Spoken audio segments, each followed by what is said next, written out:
This conference will now be recorded. Hello అండి, good morning. Let's start. మనం నిన్నటితో Dakar వచ్చి అవగొట్టామండి. ఈ రోజు సెషన్లో మనం డిస్కస్ చేయబోయిన టాపిక్స్ వచ్చి కాన్ఫిగరేషన్ టూల్స్ గురించి. సో ఫస్ట్ మనం ఈ configuration tools various types, major differences చూద్దాం. సో దానికి మధ్య మీకు పర్ఫెక్ట్గా డిఫరెన్స్ అర్థం కావాలి. ఆ తర్వాత మనం ఏంటంటే యాన్సిబుల్ స్టార్ట్ చేద్దాం. సో నేను మీకు చెప్పినట్టు మనకి ఆర్కెస్ట్రేషన్ టూల్స్ ఉంటాయి.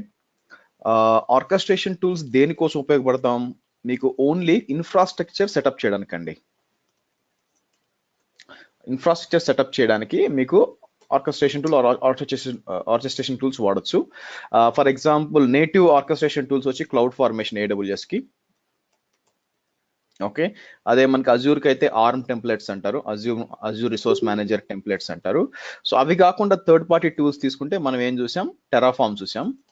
సో కొన్ని ఏంటంటే మీకు ట్రోపోస్పియర్ అని కొన్ని వేరే ఉన్నాయన్నమాట, బట్ అవన్నీ పైథాన్ బేస్డ్ ఉంటాయి. బట్ టెరాఫార్మ్ అనేది ఒక నోన్ టూల్ యాక్చువల్గా. ఓకే, సో ఇవి వచ్చి ఆర్కెస్ట్రేషన్. ఇది ఏం చేస్తుందంటే మీకు ఇన్ఫ్రాస్ట్రక్చర్ సెట్ చేస్తుంది. సో నౌ ఇన్ఫ్రాస్ట్రక్చర్ ని క్రియేట్ చేయడం వేరే, దాని క్రియేట్ అయిపోయిన ఇన్ఫ్రాస్ట్రక్చర్ ని మేనేజ్మెంట్ చేయడం వేరే. దానికి ఏంటంటే మీకు కాన్ఫిగరేషన్ టూల్స్ కావాలి. బెస్ట్ ఎగ్జాంపుల్ ఎలా చెప్పొచ్చు అంటే, ఫర్ ఎగ్జాంపుల్ మీకు EC2 మెషిన్స్, VPCలు అన్ని క్రియేట్ కావాలంటే మీరు వీటిలో ఏదైనా టూల్ వాడుకొని డిప్లాయ్ చేయొచ్చు.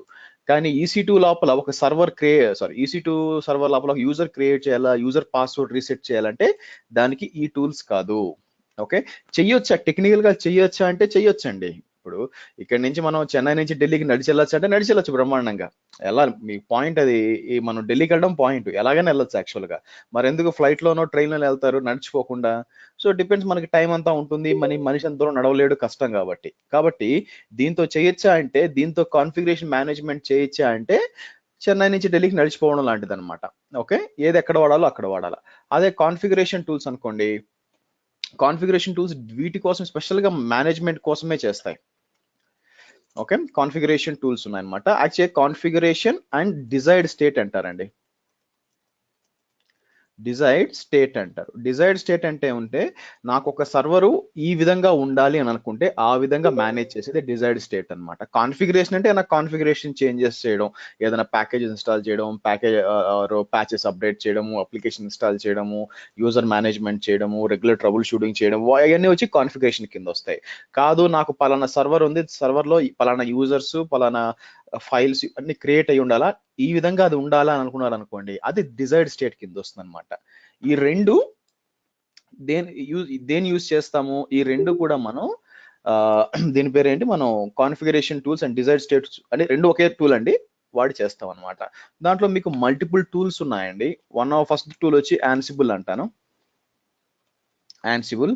ఆ తర్వాత మీకు పప్పెట్ ఉంది, ఆ తర్వాత షెఫ్ ఉంది, ఆ తర్వాత సాల్ట్ ఉంది, ఆ తర్వాత చాలా ఉన్నాయండి, రన్ డెక్ అని చెప్పి, మేనేజ్ ఇంజిన్, చాలా ఉన్నాయి యాక్చువల్గా. విండోస్ వచ్చి మీకు విండోస్కి DSC ఉందన్నమాట, డిజైర్డ్ స్టేట్ కాన్ఫిగరేషన్.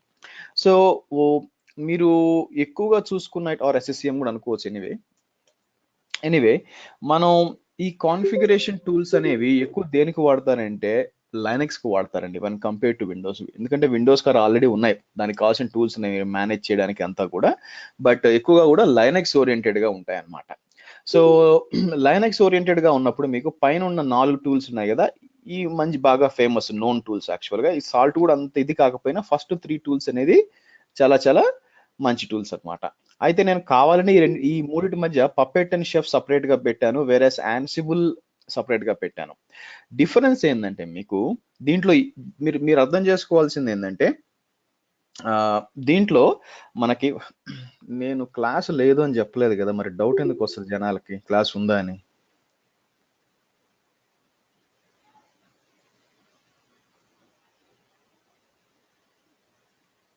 ఒక నిమిషం అండి, let me send the meeting ID.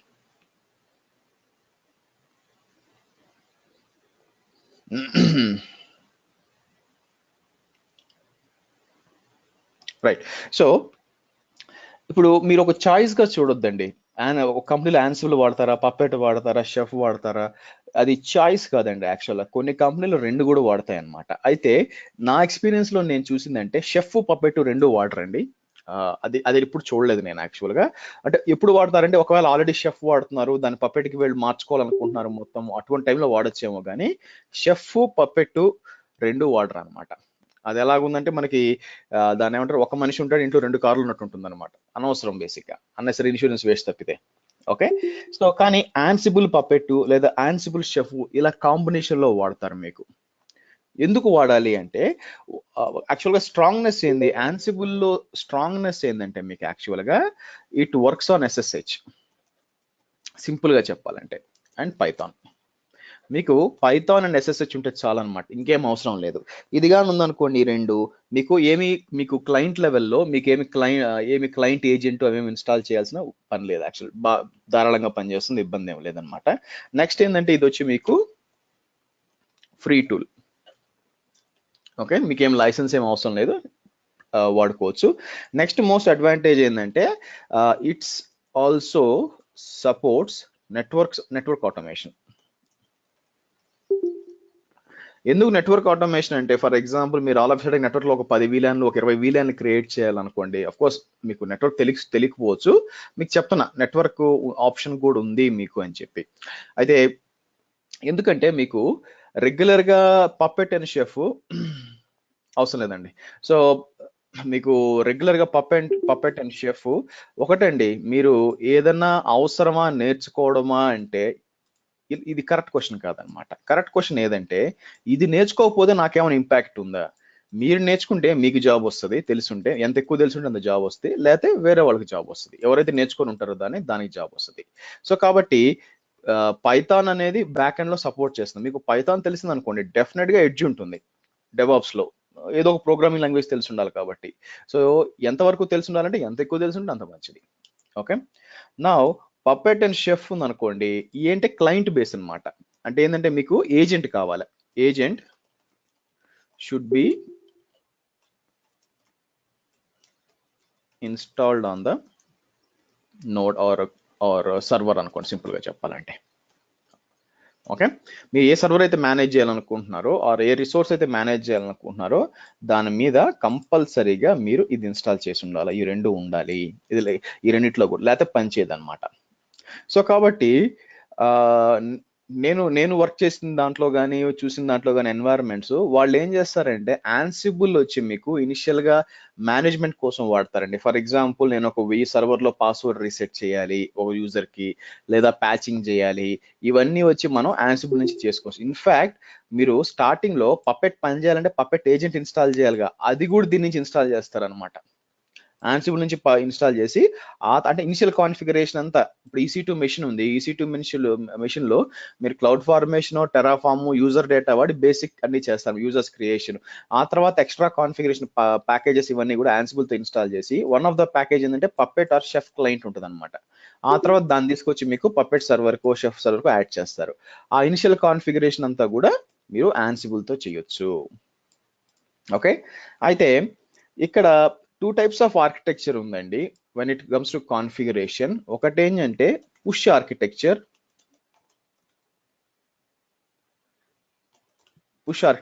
ఇంకోటి వచ్చి పుల్ ఆర్కిటెక్చర్. డిఫరెన్సెస్ ఏంటంటే మనకి మీరు చూసినట్లయితే, సో నార్మల్ గా అయితే షెఫ్ తీసుకున్నా లేకపోతే మీరు పప్పెట్ తీసుకున్నా యాన్సిబుల్ తీసుకున్నా కూడా మీకు కంపల్సరీగా ఒక మేనేజ్మెంట్ సర్వర్ ఉంటుందండి. దాన్ని యాన్సిబుల్ అయితే ఏమంటామంటే మనం యాన్సిబుల్ కంట్రోలర్ అంటాం. అంటే మనం ఇక్కడ నుంచి చేస్తాం అన్ని అనమాట, ఇక్కడ నుంచి పుష్ చేయడం అన్ని చేస్తాం. ఓకే, సో అదే మీకు పప్పెట్ అనుకోండి, సో దాన్ని ఏమంటారు, Puppet server or master server అంటారు. ఓకే, ఇంకోటి షెఫ్ అనుకోండి, షెఫ్ సర్వర్ అంటారు యాక్చువల్గా, ఇలా అంటారు అనమాట. బట్ ఏదైనా కూడా ఇవన్నీ కూడా ఏంటంటే మీకు ఇది మేనేజ్మెంట్, ఏదైనా కాన్ఫిగరేషన్ ఇక్కడ చేసి మనం క్లయింట్స్కి ఇస్తాం అనమాట. సో మీరు క్లయింట్స్ చూసుకున్నారు అనుకోండి,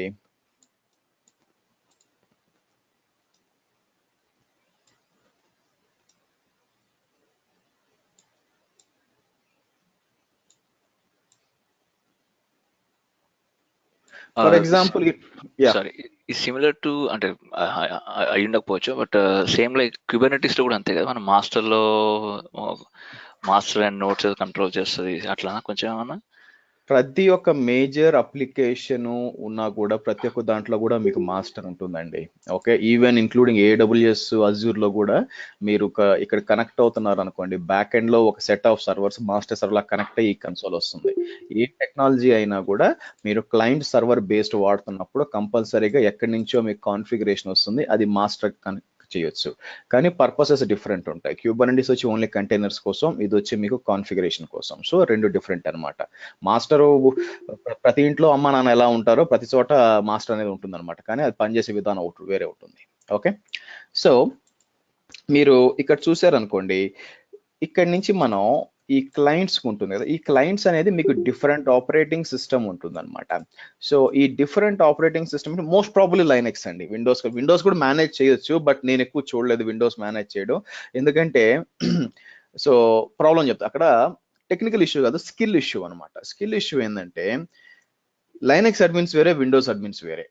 ఓకేనా, ఈ పప్పెట్ సర్వర్లు ఇవన్నీ కూడా దేంట్లో ఉంటాయి అంటే లైనెక్స్ లో ఉంటాయి, విండోస్ లో ఉండవు. కానీ విండోస్ లో లైనెక్స్ మేనేజ్ చేయలేరు, వాళ్ళకి తెలియదు బేసిక్ గా. కానీ లైనెక్స్ వాళ్ళకి విండోస్ కూడా తెలియదు అనమాట. కాబట్టి 99% ఏముంటుందంటే మీకు లైనెక్స్ సర్వర్స్ మాత్రమే ఈ కాన్ఫిగరేషన్ తో చేస్తారు. టెక్నికల్ గా విండోస్ కూడా చేయించంటే డెఫినెట్ గా సపోర్ట్ చేస్తుందండి, పప్పెట్ లో బాగా సపోర్ట్ చేస్తుంది. యాన్సిబుల్ కూడా మీరు అడిషనల్ గా SSH క్లయింట్ చేయొచ్చు, బట్ నేను చూడలేదు. ఈ ఆపరేటింగ్ సిస్టమ్స్ ఏమైండొచ్చు, నేను లైనెక్స్ ఓరియంటెడ్ గా చెప్తాను కాబట్టి. సో ఇది ఫర్ ఎగ్జాంపుల్ నేను ఏమంటాను, ఇది ఉబుంటు అనుకోండి, ఇది ఉబుంటు, ఇది వచ్చి మనకి రెడ్ హ్యాట్, ఇది వచ్చి సెంటాస్, ఇది వచ్చి సూజీ లైనెక్స్. ఇలా డిఫరెంట్ ఆప్షన్స్ ఉన్నాయి. బేసిక్గా సూజీలు ఎక్కువ పని చేయకపోయినా ఈ మూడు పని చేస్తారు కాబట్టి. సో ఇక్కడ ఏంటంటే రెండు విధాలుగా మనం పుష్ అండ్ పుల్ ఆర్కిటెక్చర్ అని చెప్పాను. పుష్ ఆర్కిటెక్చర్ బేసిక్గా, పుష్ వచ్చి యాన్సిబుల్ అండి, యాన్సిబుల్ లో పుష్ ఆర్కిటెక్చర్ అనమాట. అదేం చేస్తుందంటే మనం ఇక్కడ క్రియేట్ చేసిన కాన్ఫిగరేషన్ ని పుష్ చేస్తాం ఇక్కడికి, అంటే పలానా యూజర్ క్రియేట్ అవ్వాలా, పలానా ప్యాకేజ్ ఇన్స్టాల్ అవ్వాలా, ఇదనమాట. సో ఇది పుష్ ఆర్కిటెక్చర్. ఇది బాగానే పనిచేస్తుంది, అంటే మీకు SSH క్లయింట్ ఉంటే సరిపోతుంది, ఏం అవసరం లేదు యాన్సిబుల్ కి. అయితే ప్రాబ్లం ఏంటంటే ఎన్వైరన్మెంట్ మరి వేల సర్వర్స్ కొద్దీ పెరిగే కొద్దీ మీరు మల్టిపుల్ కంట్రోల్స్ పెట్టుకోవాలి, ఒకటే అన్నిటికీ పుష్ చేయాలంటే పని జరగదు అనమాట యాక్చువల్ గా. సో అప్పుడు ఏమవుతుంది, CPU సైకిల్స్ ఎక్కువైపోతాయి, కొంచెం కష్టం.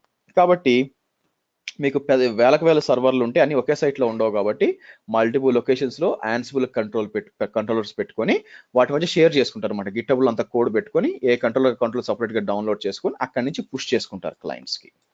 ఓకే, ఇది వచ్చి పుష్ ఆర్కిటెక్చర్. సో ఆటోమేటిక్ గా పుష్ అవుదని మనం రన్ చేయాల్సి వస్తుంది, అంటే క్రాను ఎన్ని పెట్టుకోవచ్చు, బట్ యాన్సిబుల్ ఆటోమేటిక్ గా పుష్ చేయదనమాట. సో మనం ఏంటంటే చెప్తాం ఏ టైం మనం అంత చేంజెస్ అన్ని ఉంటాయి కాబట్టి ఎప్పుడు కావాలో అప్పుడు పుష్ చేసుకుంటాం. ఇది పుష్ ఆర్కిటెక్చర్. కానీ పప్పెట్ అండ్ షెఫ్కి వచ్చేసరికి మీకు పుల్ ఆర్కిటెక్చర్ అనమాట. పుల్ ఆర్కిటెక్చర్ ఎందుకు అంటే మీకు పప్పెట్ అండ్ షెఫ్ లో మీకు ఏముంటుందంటే ఏజెంట్ ఇన్స్టాల్ అయి ఉంటుంది, ప్రతి ఒక్క దగ్గర ఏజెంట్ ఉంటుంది. ఈ ఏజెంట్ కాన్ఫిగరేషన్ ఏముంటుందంటే మనం సెట్ చేసి పెట్టొచ్చు, ప్రతి 1 నిమిషానికా, ప్రతి 10 నిమిషాలుగా, ప్రతి గంటగా, ప్రతి 10 గంటల కానీ. ఆ స్పెసిఫిక్ టైం వచ్చినప్పుడు ఆ షెడ్యూల్ ప్రకారం ఇది వెళ్ళి షెఫ్ ఆర్ పప్పెట్ సర్వర్ని కాంటాక్ట్ అయ్యి నాకేమన్నా చేంజెస్ ఉన్నాయా అని అడుగుతుంది అనమాట. నాకేమన్నా చేంజెస్, సో అప్పుడు ఏమైనా చేంజెస్ ఉన్నాయనుకోండి అది తీసుకొని ఇంప్లిమెంట్ చేసుకుంటుంది. అదే కాకుండా మీకు డిజైర్డ్ స్టేట్ అని చెప్పాను, డిజైర్డ్ స్టేట్ కాన్ఫిగరేషన్ అని అనుకోండి. అంటే ఏమవుతుందంటే ఫర్ ఎగ్జాంపుల్ ఇమాజిన్ మీకు ఉబుంటులో టెస్ట్ యూజర్ 1 అనే ఒక యూజర్ ఉన్నాడు ఫర్ ఎగ్జాంపుల్, బై మిస్టేక్ మీరు డిలీట్ చేశారు అనుకోండి, దీన్ని every half an hour connect అవుతుంది అనుకోండి, ఇది పోయి షెఫ్ కార్ పప్పెట్ కనెక్ట్ అవుతుంది అనమాట. కనెక్ట్ అయినప్పుడు మీకు వెరిఫై చేసుకుంటుంది, వెరిఫై చేసుకున్నప్పుడు లేదు ఎవరో డిలీట్ చేశారని చెప్పి తిరిగి టెస్ట్ యూజర్ రీక్రియేట్ అయిపోతుంది మీకు. ఓకే, సో అంటే ఏంటి, ఈవెన్ మీరు ప్యాకేజ్ ఏమైనా అన్ఇన్స్టాల్ చేసినా ఏమైనా చేసినా కూడా ఆటోమేటిక్గా అది రీఇన్స్టాల్ చేస్తుంది. కాబట్టి మీరు ఏదైనా చేస్తే కూడా ఫ్రమ్ ద మొత్తం మేనేజ్మెంట్ అనేది కూడా మీకు నేను చెప్పిన క్లౌడ్ ఫార్మేషన్ లో కూడా మీకు ఏదైనా చేంజెస్ చేస్తే త్రూ క్లౌడ్ ఫార్మేషన్ పుష్ చేయాలన్నమాట. సో ఇక్కడ కూడా ఏంటంటే మీరు ఏదైనా యూజర్ డిలీట్ చేయాలా లేకపోతే ప్యాకేజ్ ఇన్స్టాల్ చేయాలంటే ఇక్కడ నుంచే మీరు పుష్ చేయాలి, ఐ మీన్ కాన్ఫిగర్ చేయాలా. అది ఎవ్రీ హాఫ్ అన్ అవర్ మీరు టైం చెక్ చేస్తుంటే ఆటోమేటిక్గా పుల్ చేసుకుంటుంది and they will be working అనమాట ఆటోమేటిక్గా. సో ఇది మీకు పుష్ కి పుల్ కి. సో యాన్సిబుల్ వచ్చి మీకు ప్యూర్ గా పుష్, పుల్ కూడా చేయొచ్చండి, బట్ దానికి టూ మచ్ ఆఫ్ కాన్ఫిగర్ అవసరం, అట్లా వాడరు. నెక్స్ట్ వచ్చి పప్పెట్ అండ్ షెఫ్ వచ్చి కంప్లీట్ గా పుల్ ఆర్కిటెక్చర్ యాక్చువల్ గా. నెక్స్ట్ ఏంటంటే పపెట్ మీకు పపెట్ కి 10 నోట్స్ ఫ్రీ అండి. షెఫ్ నేను ఎక్కువ పని చేయనండి షెఫ్ లో, బట్ నాకు ఫ్రీ ట్రయల్ తెలియదు. బట్ షెఫ్ లో మీకు ఓపెన్ సోర్స్ ఉందన్నమాట. పపెట్ లో కూడా ఉంది యాక్చువల్ గా. అయితే పపెట్ ఎంటర్ప్రైజ్ మీరు వాడారు అనుకోండి, దానికి పపెట్ ఓపెన్ సోర్స్ వచ్చి ఫ్రీ, మీరు వాడుకోవచ్చు. అయితే సపోర్ట్ అంతా కష్టం కదా ఎంటర్ప్రైజ్ లెవెల్లో వాడినప్పుడు. మీకు సపోర్ట్ అంతా కావాలంటే పపెట్ ఎంటర్ప్రైజ్ వాడాలా. పపెట్ ఎంటర్ప్రైజ్ వాడారనుకోండి మీకు 10 నోట్స్ వరకు ఫ్రీ అండి. ఆ తర్వాత ఏంటంటే 11th నోడ్ నుంచి మీరు కట్టాల్సి వస్తుంది, డబ్బులు కట్టాలి. వేరే యాన్సిబుల్ వచ్చి మీకు life time free. Mostly administration కోసం. చిన్న చిన్న కంపెనీలు ఏంటంటే ఈ పప్పెట్ లాగా ఈ పప్పెట్ కి షెఫ్ కి మెమరీ ఎక్కువ కావాలా, స్కిల్ సెట్ కూడా హెవీ అండి. మీకు మీరు నేర్చుకోవడం కూడా లెర్నింగ్ కర్వ్ స్టీప్ గా ఉంటుంది, బట్ తెలుసుంటే మంచిది అనమాట. అందుకని కాబట్టి ఏది వాడతారు అంటే కంపెనీకి సంబంధించినంత వరకు ఎక్కువ ఏది వాడతారంటే పపెట్ అండ్ షెఫ్ వాడతారండి. యాన్సిబుల్ కూడా కాంబినేషన్ లో వాడతారు ఫర్ మేనేజ్మెంట్ మోస్ట్లీ. ఓకే, సరే. ఇప్పుడు మనం చేయాల్సింది ఏంటంటే ఫస్ట్ యాన్సిబుల్ ని ఇన్స్టాల్ చేసి కాన్ఫిగర్ చేయాలండి. యాక్చువల్ గా మనం ల్యాబ్ అంతా కూడా పపెట్ యాన్సిబుల్ మనం డాకర్స్ వాడుకొని ల్యాబ్ ప్రాక్టీస్ చేస్తాం. అదేంటంటే రేపటి నుంచి చూద్దాం, ఈరోజు చూపిస్తాను యాక్చువల్ గా. ఎందుకు అంటే ఒకే టైంలో మీకు 10 సర్వర్లు కావాలా, మేనేజ్ చేయాలా అంటే ఏమవుతుందంటే 10 సర్వర్లు మీరు AWS డిప్లాయ్ చేస్తే డబ్బులు అయిపోతాయి. యాజ్ వెల్ యాజ్ మీకేముంటాయి, మీకు రిమైనింగ్ ఆ 10 సర్వర్లకి కాస్ట్లీ అవుతుంది, టైం అవుతుంది, ఇవన్నీ ఉంటాయన్నమాట. అది అవాయిడ్ చేసుకోవడానికి, అది మనం ఆ ఇబ్బందులు లేకుండా డాకర్ కంటైనర్స్ వాడి మనం ఏంటంటే ఎఫెక్టివ్ గా మన ల్యాబ్ ప్రాక్టీస్ చేసుకోవచ్చు అనమాట. ఒకేసారి 20 సర్వర్లు కావాలనుకున్నా కూడా డిఫరెంట్ ఆపరేటింగ్ సిస్టమ్ ఇవన్నీ కూడా మనం యూజింగ్ డాకర్ కంటైనర్స్. అంటే అది రియల్ టైంలో అట్లా ఉండదండి, గుర్తుపెట్టుకోండి. కంటైనర్స్ రియల్ టైంలో కంటైనర్స్ ని ఎవరు కూడా యాన్సిబుల్ పపెట్ వాడి మేనేజ్ చెయ్యరు. ఎందుకు అంటే కంటైనర్స్ అనేది చాలా చాలా డైనామిక్ గా ఉంటుంది. అండ్ కంటైనర్స్ అనేది ఇమ్యూటబుల్ అని ఆల్రెడీ చాలా సార్లు చెప్పాను. ఇమ్యూటబుల్ అంటే ఏంటంటే ఉన్నదాన్ని అప్గ్రేడ్ చేయము, ఇప్పుడు తీసేసి కొత్తది వేస్తాం అనమాట.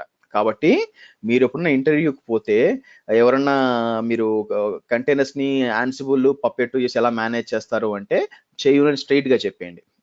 మీరు అడగవచ్చు ఎందుకు అని అడిగారు అనుకోండి, పప్పెట్ ఫర్ ఎగ్జాంపుల్ పప్పెట్ వాడు చేయొచ్చు కదా అన్నాడు అనుకోండి. పప్పెట్ షెఫ్ వాడాలంటే దాని మీద క్లయింట్ ఇన్స్టాల్ చేయాలా, అట్లా ఇన్స్టాల్ చేసామనుకోండి మీకు సైజ్ పెరిగిపోతుంది, ఇమేజ్ సైజ్ పెరిగిపోతుంది. ప్లస్ ఏంటంటే కంటైనర్ ఉంటుందో పోతుందో తెలియదు. అప్పుడు ఏమవుతుంది, మీకు రోజు 10 కంటైనర్లు క్రియేట్ అవుతున్నాయి, 10 పోతున్నాయి అనుకోండి, లైసెన్సింగ్ తలకాయ నొప్పి వస్తుంది. సో టెక్నికల్ గా వాడాలంటే వాడుకోవచ్చు, but doesn't make any sense అన్నమాట. కాబట్టి కంటైనర్స్ ని మనం కాన్ఫిగరేషన్ టూల్స్ వాడము, అట్లీస్ట్ నా ఎక్స్పీరియన్స్ లో నేను చూడలేదు. ఎవరన్నా వాడాలనుకుంటే ట్రై చేయొచ్చు అనమాట. బట్ ఎవరన్నా క్వశ్చన్ అడిగితే నో అని చెప్పండి, ఎస్ అని చెప్పొద్దు, ఈజీగా పట్టుబడిపోతారు. ఎనీ క్వశ్చన్స్ ఉంటాయి కదా, అడగండి. Questions guys? So the containers use చేసుకొని ఓన్లీ అంటే ఓన్లీ స్పిన్ అప్ చేసుకోవటం, always will spin up creating new instances అనమాట. దాంతో అటాచ్ అయ్యి ఉండవు అనమాట. ఈవెన్ దో హోస్ట్ మీద కానీ ఒక హోస్ట్ మీద.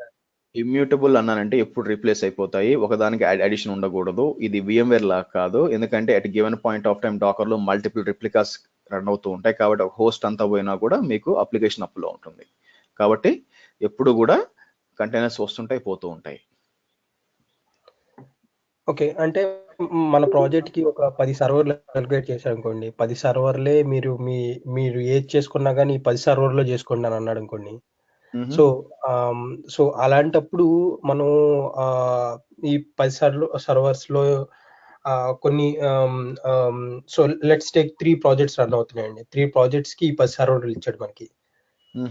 ఈ 3 ప్రాజెక్ట్స్ కి ఏదైనా కాన్ఫిగరేషన్ చేసుకోవాలన్నా కానీ, ఏదైనా చేసుకోవాలన్నా కానీ మొత్తం అంటే ప్రాజెక్ట్ రిక్వైర్మెంట్ కి ఈ మూడిటికి మూడు డివైడ్ చేసుకొని దాని మీద వర్క్ చేసుకోవటం, అంటే దాని మీద కంటైనర్ స్పిన్అప్ చేసుకోవటం, దాన్నే ఎనేబుల్ చేసుకోవటం.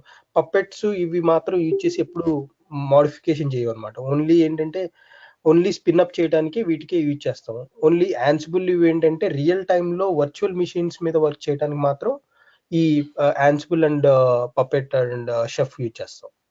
ఓన్లీ ఆన్ ద EC2లో మిషన్స్ డిప్లాయ్ చేసినాక దానికి మనం ఇన్స్టాల్ చేయాలి కదా, డాకర్ ఇన్స్టాల్ చేయాలా. ఇన్స్టాల్ చేసినాక బేసిక్ కాన్ఫిగరేషన్ ఏమైనా ఉంటాయి, ప్యాచింగ్ ఉంటాయి.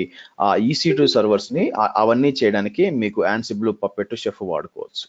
ఆ తర్వాత కంటైనర్స్ కి వీటికి యాన్సిబుల్ కి పప్పెట్ కి సంబంధం లేదండి, అవి సపరేట్ గా రన్ అవుతాయి. ఓకే, ఏ రిలేషన్ లేదు, అవి వేరే ఇవి వేరే. ఓకే. నౌ ఇప్పుడు ఏం చేద్దామంటే మనం ఫస్ట్ Ansible కి మనకు ఒక టెస్టింగ్ ఆర్కిటెక్చర్ కావాలండి. సో దానికోసం నేను ఏం చేస్తానంటే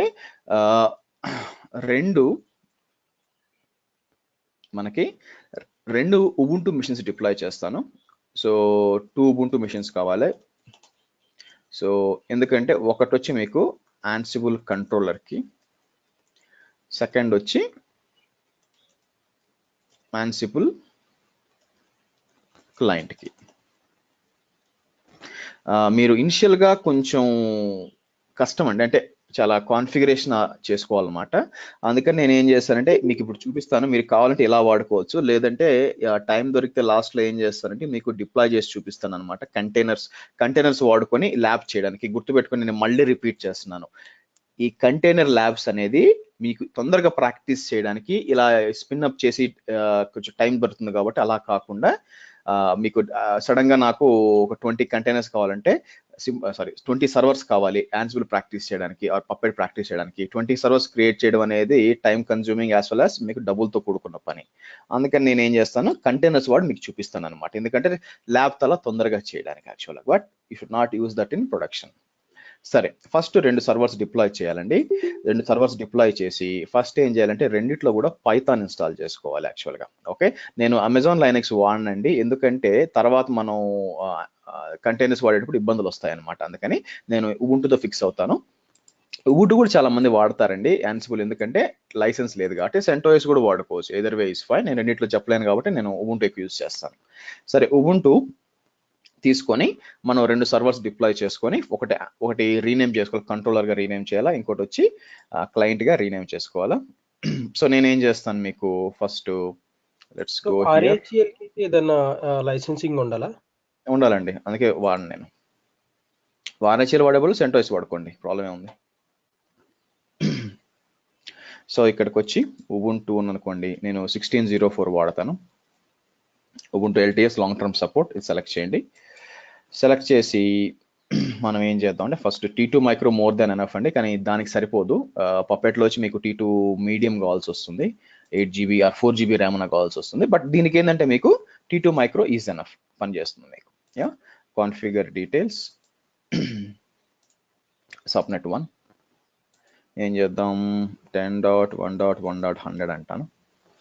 సో అడ్వాన్స్ డీటెయిల్స్కి వచ్చి నేను ఏం చేస్తానంటే ఇక్కడ అప్డేట్ చేస్తాను, bin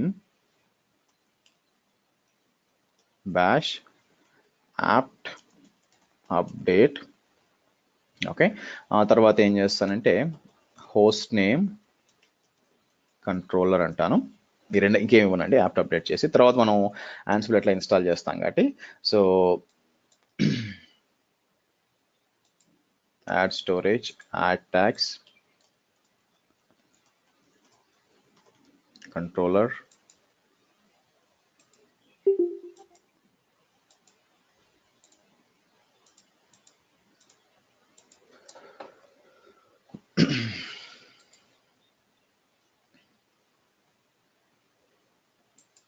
సో లాంచ్ ఇన్స్టెన్స్ అనండి. మళ్ళీ రీబూట్ చేయాల్సి వస్తుంది ఎనీవే. సో బట్ మనం సరిగ్గా హోస్ట్ నేమ్స్ అండ్ అప్డేట్స్ ఒకసారి రీబూట్ చేస్తాం అనమాట. సో T2 మైక్రో కిందకి రండి, కిందకి వచ్చి 10.1.1.200 అని ఇస్తాను. ఇక్కడికి వచ్చి హోస్ట్ నేమ్ ఇది కాకుండా client 1 అని ఇస్తాను. client 1, add storage, add tags,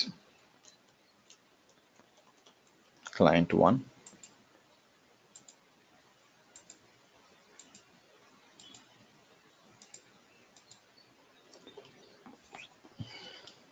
okay, let it come. So next వచ్చి మనం ఇన్స్టాల్ చేయడానికి సో docs.docker.comకి వెళ్ళాలండి. ఇక్కడ మీకు Ansible ఇక్కడ వచ్చి docs.ansible.com అండి. యా, వెళ్ళి ఇన్స్టలేషన్కి వెళ్తాం. అయితే వన్ ఆఫ్ ద ప్రీరిక్విజైట్ ఏంటంటే మీకు పైథాన్ ఇన్స్టాల్ అయి ఉండాలండి. ఓకే, సో పైథాన్ ఇన్స్టాల్ లేకుండా కొంచెం జరగదన్నమాట, వర్కౌట్ కాదనమాట. అందుకని సారీ రీజన్ అంత స్పెసిఫిక్ ఏంటంటే, ఎందుకని పైథాన్ ఇన్స్టాల్ అయి ఉండాలి అంటే ఏమైనా డిపెండెన్సీస్ ఉన్నాయా? వెనక బ్యాక్ డిపెండెన్సీ మీకు యాన్సిబుల్ పైథాన్ మీద పనిచేస్తుంది. మీకు బ్యాక్ అండ్ SSH లో మీకు SSH తో కనెక్ట్ అవ్వడానికి ఆథెంటికేషన్ చూసుకుంటుంది, కానీ స్క్రిప్ట్స్ ఎగ్జిక్యూట్ చేసేటప్పుడు పైథాన్ వాడుకుంటుంది అనమాట. కాబట్టి పైథాన్ కంపల్సరీగా ఉండాలి, లేదంటే మీకు ఎర్రర్స్ ఫేస్ చేస్తారు. అందుకని మీకు చూపిస్తాను, డోంట్ వరీ. పరిస్థితి ఎట్లా వస్తుందో మీకు చూపిస్తాను, ఐడియా వస్తుంది. సరే, కాబట్టి మీకు కిందకు వచ్చారనుకోండి, యాప్ ద్వారా ఇక్కడికి వచ్చారనుకోండి, మీకు ఇన్స్టాల్ చేయొచ్చు. ఇవన్నీ కూడా ఇన్స్టాలేషన్ చాలా ఈజీ.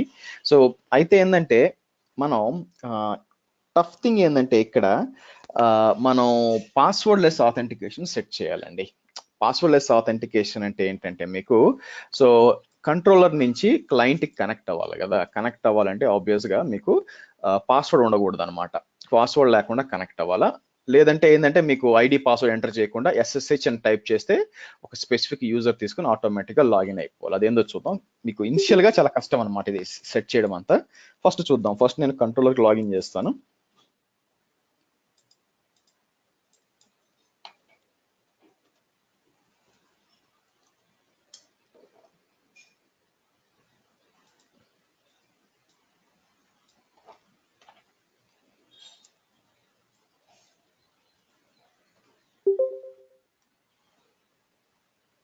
సరే, ఏం చేస్తున్నారంటే ఇప్పుడు కంట్రోలర్ నుంచి మీరు క్లయింట్ మేనేజ్ చేస్తారు. చూడండి ఫస్ట్ కొంచెం చివరి దాకా, తర్వాత క్వశ్చన్ ఆన్సర్ చేస్తాను, ఎందుకంటే ఇంకా మనం స్టార్టే చేయలేదు. సో ఫస్ట్ చూసి మనం నెక్స్ట్ వెళ్దాము. సో ఇది కంట్రోలర్ అండి. నాకేం కావాలంటే మనకి ఫస్ట్ రిజాల్వ్ కావాలి. అంటే నా ఉద్దేశం ఏంటంటే పింగ్ క్లయింట్ 1 అని టైప్ చేశాను అనుకోండి, నాకు పింగ్ కావాలి. కాబట్టి ఇక్కడ మీరు చూసారు అనుకోండి, పింగ్ కావట్లేదు. క్లయింట్కి వెళ్ళాను అనుకోండి, మనం క్లయింట్లో లాగిన్ చేశాను అనుకోండి, ఇక్కడ మీ పరిస్థితి ఏందో చూద్దాం. యాక్చువల్గా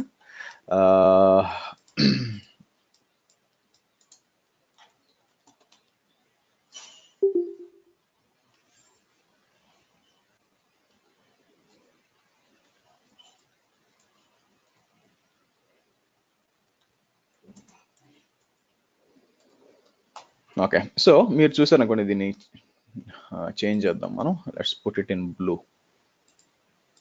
క్లయింట్ని బ్లూలో పెడదాం. ఓకే. సో మీకు క్లయింట్ 1 ఇదండి. సో నాకేం కావాలి, నేమ్ రెజల్యూషన్ ఉండాలండి. సో అంటే నా ఉద్దేశం పింగ్ కంట్రోలర్ అన్నాను అనుకోండి, బేసిక్గా నాకు రీచ్ అవ్వాలన్నమాట. సో రీచ్ కాదు, ఎందుకంటే డిఎన్ఎస్ లేదు కాబట్టి. మనకు ఒక ఇంటర్నల్గా డిఎన్ఎస్ ఉంటే దాన్ని వాడుకోవచ్చు అనమాట. డిఎన్ఎస్ రౌట్ 53 కానీ, లేకపోతే ఇంటర్నల్గా బైండ్ డిఎన్ఎస్, లేకపోతే విండోస్లో డిఎన్ఎస్ యాక్చుడేటెడ్ డిఎన్ఎస్ ఇది ఉందనుకోండి. యాక్చుడేటెడ్కి సంబంధం లేదు, బట్ డిఎన్ఎస్ ఉందనుకోండి, వాడుకోవచ్చు అనమాట. కానీ ఇక్కడున్న పరిస్థితుల్లో మనం ఏం చేయాలి అంటే, నేను హోస్ట్ ఫైల్స్ వాడతాను. ఓకే, అంటే ఫస్ట్ నేను ఈటీసీ హోస్ట్ వెళ్ళి ఇక్కడ నేను ఏం చేస్తానంటే మొత్తం తీసేసి ఫస్ట్ 10.1.100 ఒక నిమిషం ఆగండి. ఓకే,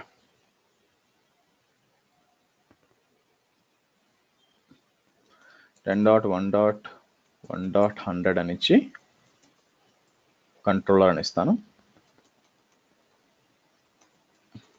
whereas 10.1.1.200 అని ఇచ్చి client 1 అని ఇవ్వండి. ఓకే,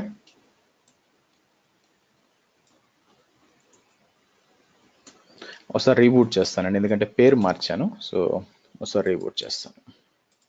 అలాగే సేమ్ ఇది వన్ టైం సెటప్ అండి. ఇది వన్ టైం సెటప్ అనమాట. చేసేసుకొని చేయాల్సి వస్తుంది. ఇప్పుడు బై ఛాన్స్ ఇది మళ్ళీ ఐపీ అడ్రస్ చేంజ్ అయింది అనుకోండి, ఫర్ ఎగ్జాంపుల్ క్లయింట్లో కానీ ఏదైనా కానీ, మళ్ళీ వచ్చి అప్డేట్ చేయాలి కదా. ఫస్ట్ ఆఫ్ ఆల్ మీరు AWSలో ఉంటే క్లయింట్ ఐపీ చేంజ్ కాదండి, ఎందుకంటే ఇది సర్వర్కి ఒకసారి ఐపీ అసైన్ చేసామంటే చేంజ్ చేయడం కుదరదు, ప్రైవేట్ ఐపీ. సో ఒకవేళ చేంజ్ చేయాలంటే ఆబ్వియస్గా చేంజ్ చేసుకోవాలి. ఎస్, డిఎన్ఎస్లో చేంజ్ చేస్తే సరిపోతుంది. నౌ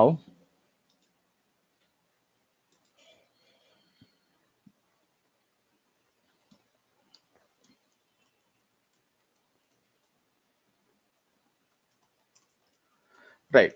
సో నేనేమంటానంటే యాక్చువల్గా మనం ఏం చేద్దామంటే ఫస్ట్ సరే ఫస్ట్ SSH ఆథెంటికేషన్ సెట్ చేద్దామండి. ఆ తర్వాత నేను ఏం చేస్తానంటే ఇది ఎస్పెషల్గా ఆ తర్వాత మనం పైథాన్కి వద్దాం. ఫస్ట్ ఏంటంటే SSH అంటే నాకు పాస్వర్డ్ లెస్ ఆథెంటికేషన్ అంటే అర్థం ఏంటంటే ఇక్కడ మనకి ఇప్పుడు first of all ping client 1 అన్నాను అనుకోండి, మీకు పింగ్ అవుతుంది చూసారా, ఇంత ముందు పింగ్ కాల, ఎందుకంటే హోస్ట్ నేమ్స్ అప్డేట్ కాలేదు కాబట్టి. ఓకే, అదే ఇక్కడికి వచ్చి నేను పింగ్ కంట్రోలర్ అన్నాను అనుకోండి,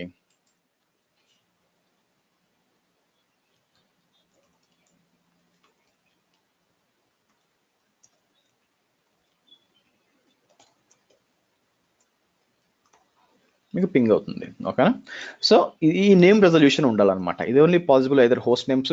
అంటే మీరు అర్థం చేసుకోవాల్సిందంటే అసలు ఈ నేమ్ రెజల్యూషన్ ఎట్లా పనిచేస్తుంది ఎక్కడైనా అంటే, మీరు ఇప్పుడు నేను పింగ్ google.com అని అడిగాను పంపించాను అనుకోండి, ఫస్ట్ ఏం చేస్తుంది అంటే లైనక్స్ అయినా విండోస్ అయినా ఫస్ట్ ఏం చేస్తుంది, బ్లాక్ స్క్రీన్ లో ఉంది, ఓకే, ఫస్ట్ ఈటీసీ హోస్ట్ లో చెక్ చేసుకుంటుంది.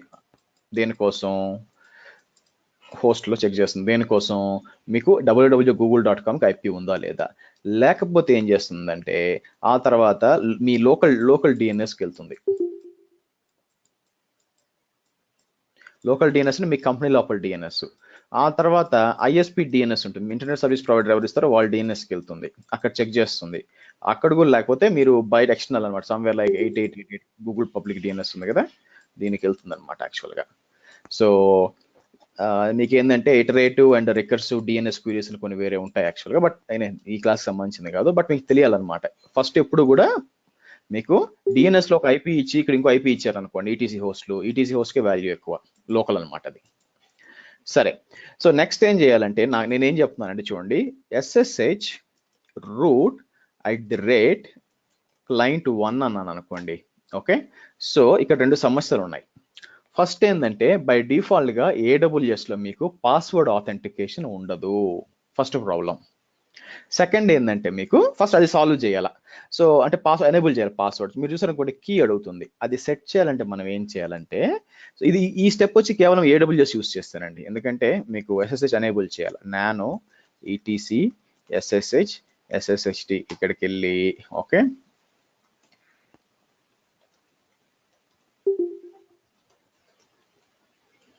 ఇక్కడ పాస్వర్డ్ ఆథెంటికేషన్ ఉంటుంది, అది సెలెక్ట్ చేసి ఎస్ అనివ్వండి. ఎస్ అనిచ్చి సర్వీస్ SSHD రీస్టార్ట్ అనండి. అంటే ఇప్పుడు మనం ఏం చేసాం, పాస్వర్డ్ ఆథెంటికేషన్ ఎనేబుల్ చేసాం. సేమ్ అదే పర్పస్ ఇక్కడ రండి, Ctrl+W వచ్చి సెర్చ్,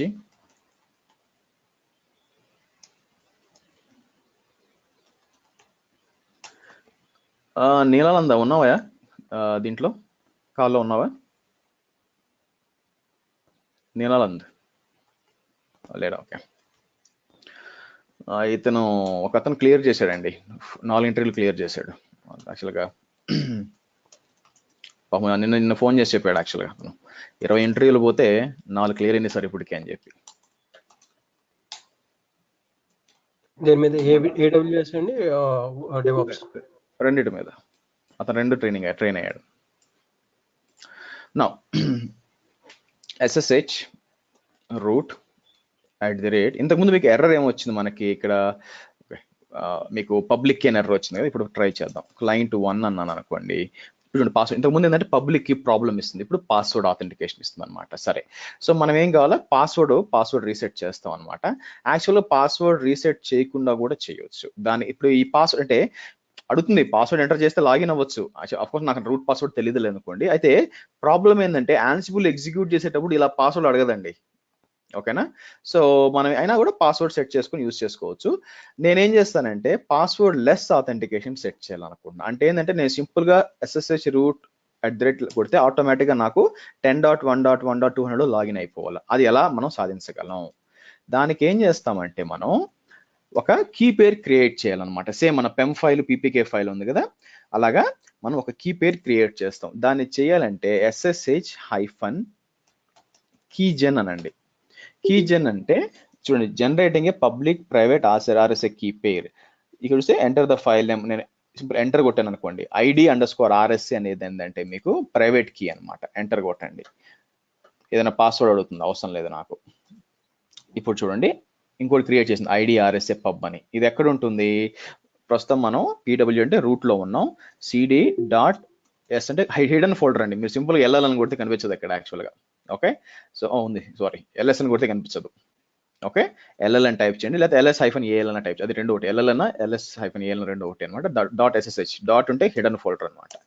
cd.sshకి వెళ్ళాను అనుకోండి,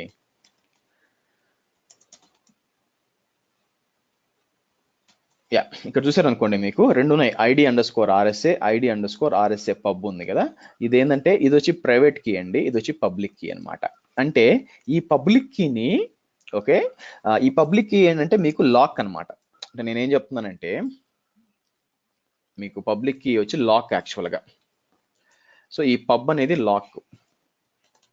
సో ఇది వచ్చి మీకు కీ అనమాట, అంటే తాళం తీసుకుని తాళం కప్పని తీయడానికి తాళం. ఇప్పుడు చెప్పండి, నేను నా దగ్గర ఒక తాళం ఉందనుకోండి, తాళం కప్పు ఉందనుకోండి, దాన్ని 100 కాపీలు చేసి 100 కాపీలు అంటే సేమ్ తాళం కప్ప 100 కాపీలు చేసి 100 దగ్గర పెట్టాను అనుకోండి. బట్ నాకు 100 కీలు కావాలా, ఒక కీ ఉంటే సరిపోద్దా? ఎన్ని కీలు కావాలి నాకు? ఒక కీ ఉంటే సరిపోద్ది కదా. సేమ్ ఇక్కడ కూడా అనమాట. మనం ఏం చేస్తామంటే ఈ పబ్లిక్ కీని మనం ఎన్ని సర్వర్లు కాపీ చేస్తాం, ఎన్ని సర్వర్లకు నాకు కాపీ అంటే స్టార్టింగ్ లో ఏం చేస్తామంటే ఒక్క సర్వర్ కాపీ చేసి దాని ఇమేజ్ క్రియేట్ చేస్తాం, AMI క్రియేట్ చేసి దాని నుంచి డిప్లాయ్ చేస్తుంటాం అనమాట. డిప్లాయ్ చేసినప్పుడు ఆటోమేటిక్గా దాంట్లో ఈ కీ ఉంటుంది కదా, ఉన్నప్పుడు ఏమవుద్దంటే ఆటోమేటిక్గా ఈ ప్రైవేట్ కీ ఎవరి దగ్గర ఉంటుందో వాళ్ళు కనెక్ట్ అయిపోతారు. సో అది ఎవరి దగ్గర ఉంటుంది? యాన్సిబుల్ సర్వర్లో ఉంటుంది. సరే, సో అందుకే మీకు చూడండి ప్రైవేట్ కీలో చూడండి రీడ్ రైట్ యాక్సెస్ ఎవరికి ఉంది? ఓన్లీ రూట్ ఉంది, ఎవరికి లేదు చూడండి. సరే, సో ఇప్పుడు ఏం చేద్దాం, మనం దీన్ని కాపీ చేయాలా? ఎవరికి కాపీ చేయాలా? చూడండి, కాపీ -SSID అని SSH రివర్స్ లో టైప్ చేశాను, కాపీ ID అని చెప్పి. సో దీనికి root@client1 అయితే ప్రాబ్లం ఏంటంటే ఇలా కాపీ చేయాలంటే మీకు క్లయింట్ పాస్వర్డ్ కావాలా. సో నేనేం చేయాలి ఇప్పుడు? దానికి పాస్వర్డ్ చేస్తాను, నేను రెండింటిలో రీస్టార్ట్ రూట్ ఇక్కడ అవసరం లేకపోయినా క్లయింట్లో నాకు రూట్ పాస్వర్డ్ తీయాలన్నమాట. దానికోసం పాస్వర్డ్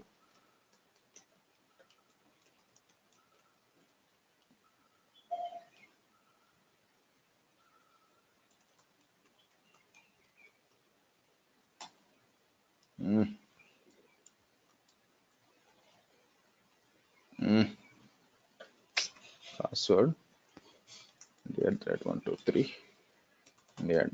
సింపుల్ పాస్వర్డ్ ఇచ్చుకోండి, మరి లాంగ్ పాస్వర్డ్ కాకుండా. బట్ టెంపరీ సర్వరే కదా, ఇబ్బంది లేదు. సరే, ఇప్పుడు కాపీ చేద్దాం. ఓకే, ఇప్పుడు పాస్వర్డ్ అడుగుతుంది. చేశాను అనుకోండి.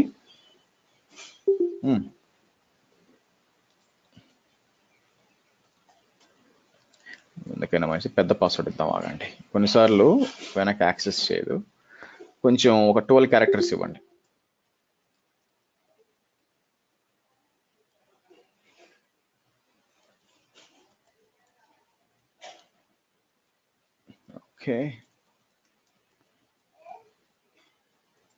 ఓకే, ఇప్పుడు నేను ఏం చేస్తానంటే కాపీ ఇట్లా అన్నాను అనుకోండి, పాస్వర్డ్ అడుగుతుంది.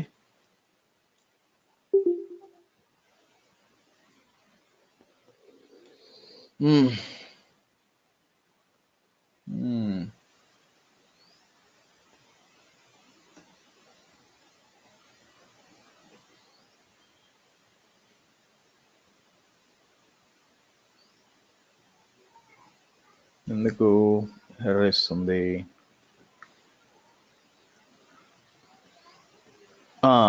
సారీ అండి, రూట్ పాస్వర్డ్ అలౌ చేయదండి, మర్చిపోయాను. నేను పాస్వర్డ్ ఎనేబుల్ చేశాను, అయితే రూట్ని అలౌ చేయదు బై డిఫాల్ట్గా.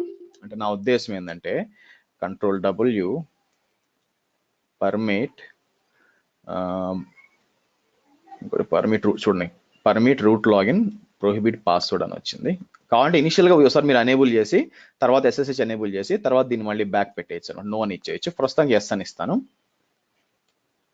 ఓకే, సర్వీస్ SSH రీస్టార్ట్ అంటాను. ఓకే, మళ్ళీ ట్రై చేద్దాం.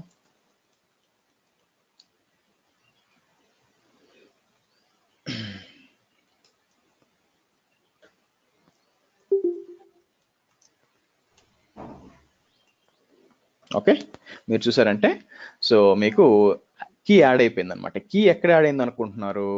So cat dot SSH authorised keys లోకి వెళ్తే మీకు చూడండి root@, అని కీ యాడ్ అయిపోయింది చూడండి, ఇక్కడ పబ్లిక్ కీ యాడ్ అయిపోయింది అనమాట.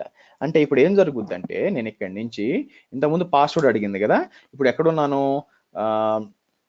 సో 10.1.1.100 ఉన్నాను కదా. ఇప్పుడు చూడండి SSH root@, client1 అన్నాను అనుకోండి, client1 అన్నాను అనుకోండి, నాకేం కావాలా?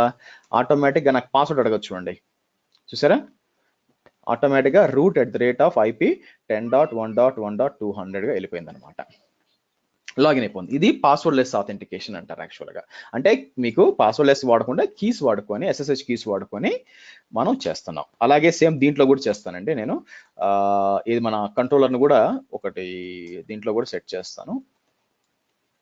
అంటే ఇది ఇంకా సెట్ చేయలేదు కదా మనకి పాస్వర్డ్ అంతా కూడా, అందుకని అంటే కంట్రోలర్ను కూడా ఒక క్లయింట్గా వాడుకోవచ్చు అనమాట నేను యాన్సిబుల్కి. ఓకే, నేను etc ssh config control w permit ఇక్కడికి రండి.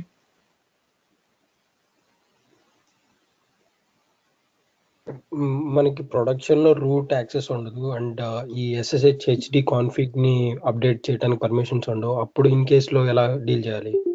అందుకే కదండి ప్రపంచం అంతా లైనక్స్ లో సూడో ఇచ్చారు. ఓకే, నేను అలా కూడా చెప్పొచ్చు బేసిక్ గా. సో ఎనీవే సూడో చెప్పి ప్రతిసారి సూడో టైప్ చేయాలి నేను, అందుకని రూట్ లో చెప్తున్నాను. Okay right. సో నా ప్లాన్ ఏంటంటే దీన్ని కూడా కాపీ చేస్తాను చూడండి. SSH-copy ID root@controller ఉన్నాను అనుకోండి. ఈ పేర్లు ఎందుకు ఇట్లా చూపిస్తుంది?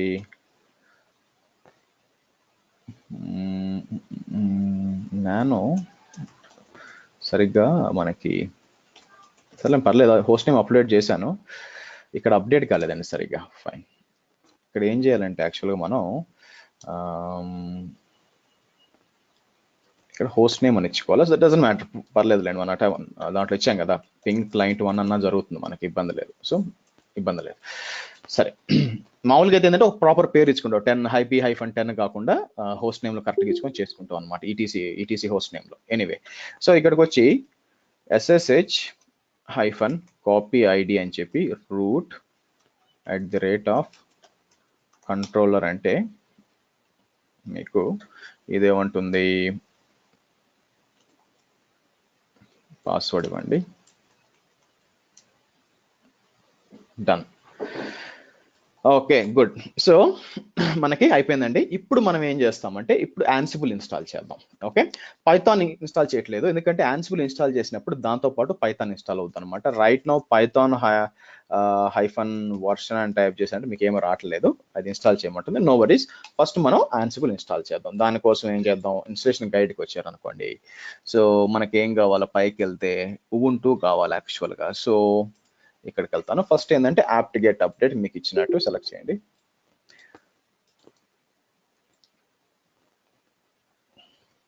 ఓకే, తర్వాత ఏంటంటే software properties common package install చేయాలి. ఆ తర్వాత యాడ్ రిపోజిటరీ, అంటే యాన్సిబుల్ రిపోజిటరీ యాడ్ చేయాలండి.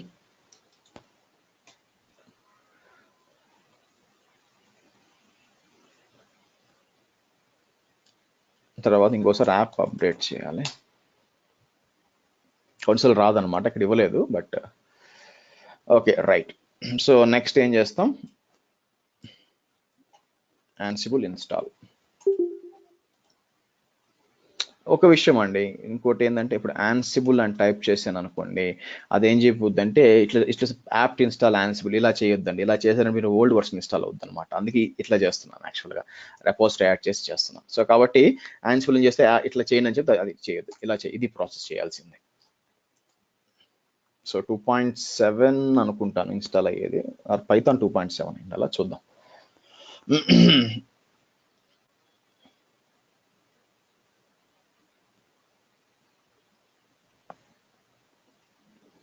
బ్రదర్ ఇప్పుడు ఇందాక మీరు చెప్పారు కదా క్లయింట్ ఇప్పుడు రైట్ నా ఎల్లో వచ్చేసి కంట్రోలర్ కదా. ఇప్పుడు క్లయింట్లో వచ్చేసి మీరు పాస్వర్డ్ రిస్ట్రిక్షన్ అంతా తీసేసి కంట్రోలర్ది అక్కడ కాపీ చేశారు.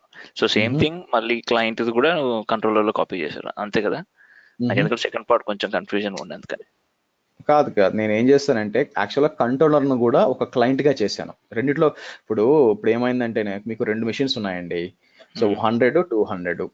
నేనేం చేశానంటే ఫస్ట్ SSH ID అని చెప్పి క్లయింట్ 1 కాపీ చేశాను. అందరితో అయిపోద్ది పని, ఇబ్బంది ఏం లేదు. నేనేం చేశానంటే కంట్రోలర్ను కూడా ఒక యాన్సిబుల్ క్లయింట్ గా యాడ్ చేశాను. అందువల్ల నేనేం చేశాను, SSH కాపీ ఐడి అని చెప్పి దీనికే కాపీ చేశాను, 10.100కే కాపీ చేశాను. సో అందువల్ల ఏమవుద్దంటే అది cat.ssh ఆథరైజ్డ్ కీస్లో యాడ్ అయిపోద్ది అనమాట. అంటే లోకల్ గానే మీకు ఇప్పుడు మనకు తెలిసి ఇది లోకల్ సర్వర్. యాన్సిబుల్ ఏం చేస్తుంది, యాన్సిబుల్ ఎగ్జిక్యూట్ చేసేటప్పుడు ఒక క్లయింట్ గా దీనికి కనెక్ట్ అవుతుంది అనమాట. యాక్చువల్గా ఇవ్వాల్సిన పని లేదు, బట్ కంట్రోలర్ ను కూడా నేను ఒక క్లయింట్ గా మీకు చూపిస్తున్నాను. అంటే మనకి ఇప్పుడు యాన్సిబుల్ మీకు కనెక్ట్ అయ్యేటప్పుడు దేనికైనా కంట్రోలర్ కి కనెక్ట్ అయ్యి ఒక క్లయింట్ గా ట్రీట్ చేస్తుంది. ఇది అవసరం లేదు, బట్ మీకు చూపిస్తున్నాను. మామూలుగా అయితే కీ వచ్చి మీకు క్లయింట్స్ కి కాపీ చేస్తే చాలు, దీనికి కాపీ చేయాల్సిన పని లేదు. బట్ నేను 2 కూడా క్లయింట్స్ గా యూస్ చేస్తున్నాను ఇక్కడ మీకు, ఎందుకంటే ఒక ఎర్రర్ వస్తుంది, ఎర్రర్ చూపించడానికి. నా ఫస్ట్ పైథాన్ ఇన్స్టాల్ అయిందా లేదా నాకు కావాల్సింది. python-v అని టైప్ చేద్దాం. సో ఇన్స్టాల్ అయిందని మీరు 2.7.2 వచ్చింది అనమాట. సో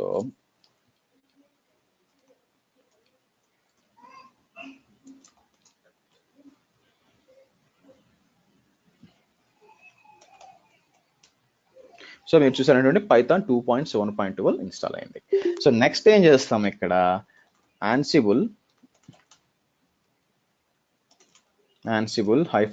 -version అని టైప్ చేశాను అనుకోండి, మీకు Ansible 2.7.10 ఇన్స్టాల్ అయింది. సో Ansible ఇన్స్టాల్ అయిపోయింది అనమాట. కరెక్ట్.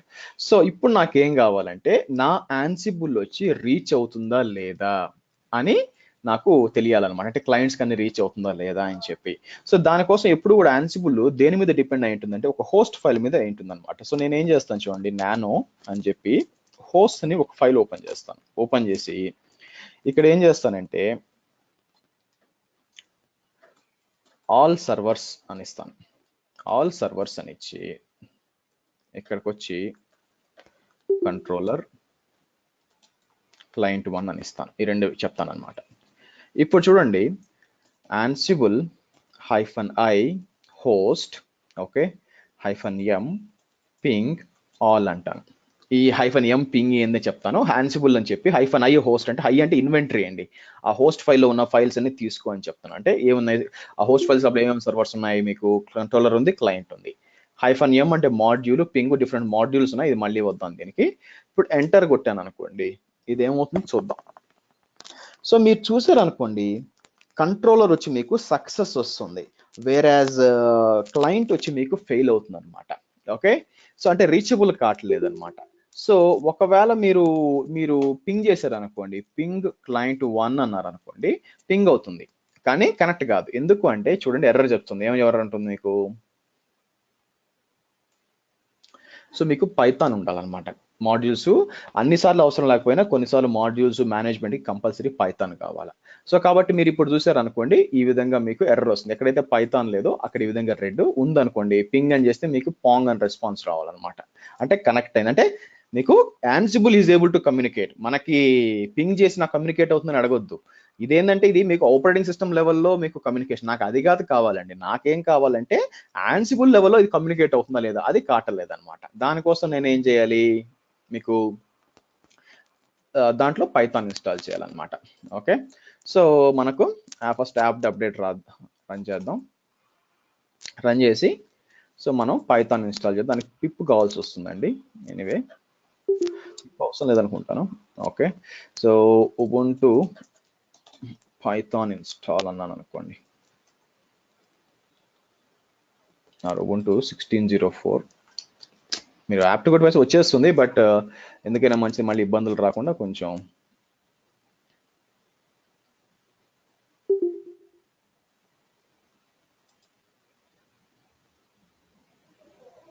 ఏదంటే చూద్దాం.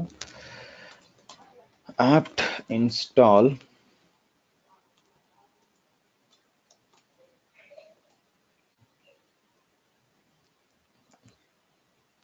ఇది వద్దులేండి, నాకు తెలుసు. పిప్ ఫస్ట్ ఏం చేద్దాం, పిప్ ఇన్స్టాల్ చేద్దాం. పైథాన్ ఇన్స్టాల్ అనమాట. యాప్ట్ ఇక్కడికి వచ్చి హౌ టు ఇన్స్టాల్ పిప్ ఉంది కదా, ఇక్కడికి వచ్చి యాప్ట్ అప్డేట్ ఇది ఇన్స్టాల్ చేయాలి. పిప్ ద్వారా ఇన్స్టాల్ చేస్తే మంచిది అనమాట యాక్చువల్గా, అందువల్ల. సో డిఫరెన్స్ ఏంటండి ఆ పిప్ కిను పైథాన్ కి? ఇట్స్ లైబ్రరీ అండి, ఇన్స్టాలేషన్ లైబ్రరీ అనమాట బేసిక్గా. ఫస్ట్ ఇన్స్టాల్ చేసి మీకు ఏమైనా సాఫ్ట్వేర్ అని ఇన్స్టాల్ చేయాలంటే పిప్ ద్వారా ఇన్స్టాల్ చేస్తే, పైథాన్ లైబ్రరీస్ ఇన్స్టాల్ చేయాలంటే పిప్ చేయాలా. బట్ ఐ థింక్ మనం పైథాన్ ఇన్స్టాల్ చేసి పిప్ చేయాల్సి వస్తుంది. పిప్ అవసరం లేదు రైట్ నౌ, ఎందుకంటే అడిషనల్ గా మీరు ఏమైనా ఇన్స్టాల్ చేయాలి అంటే పిఐపి అంటే పైథాన్ ఇన్స్టాలర్ అండి. సో అది దాన్ని బేస్ చేసుకొని మీరు పైథాన్ సంబంధించిన ప్యాకేజెస్ ఏమైనా ఉంటే ఇన్స్టాల్ చేసుకోవచ్చు అనమాట, ఈజీగా ఉంటుంది. సో నాకేం కావాలంటే ఓన్లీ పైథాన్ కావాలి. So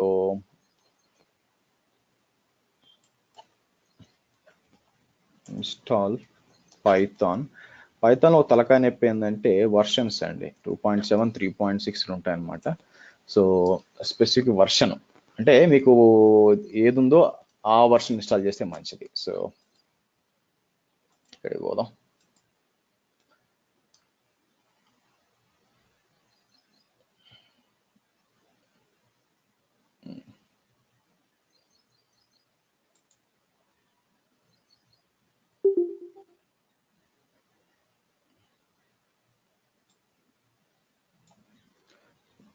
Linux, Ubuntu and Linux Mint.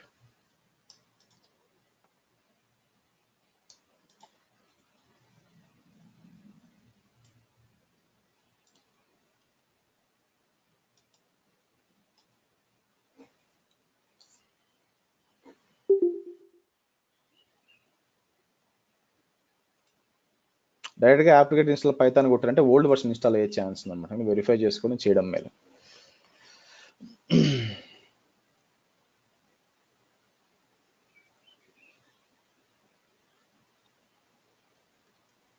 Okay, verify చేద్దాం.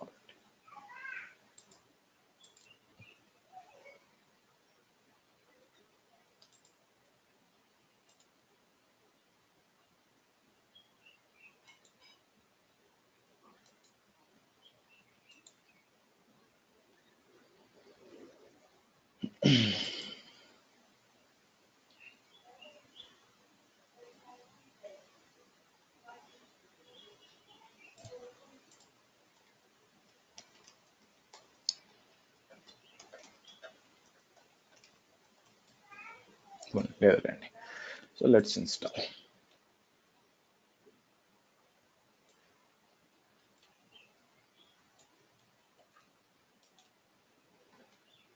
స్పెసిఫిక్ వర్షన్ కావాలంటే ఇలా చేయాలండి, బట్ నా ఉద్దేశం ఏంటంటే యాప్ట్ ఇన్స్టాల్ పైథాన్ కొడితే 7.5 ఇన్స్టాల్ అవ్వాలా.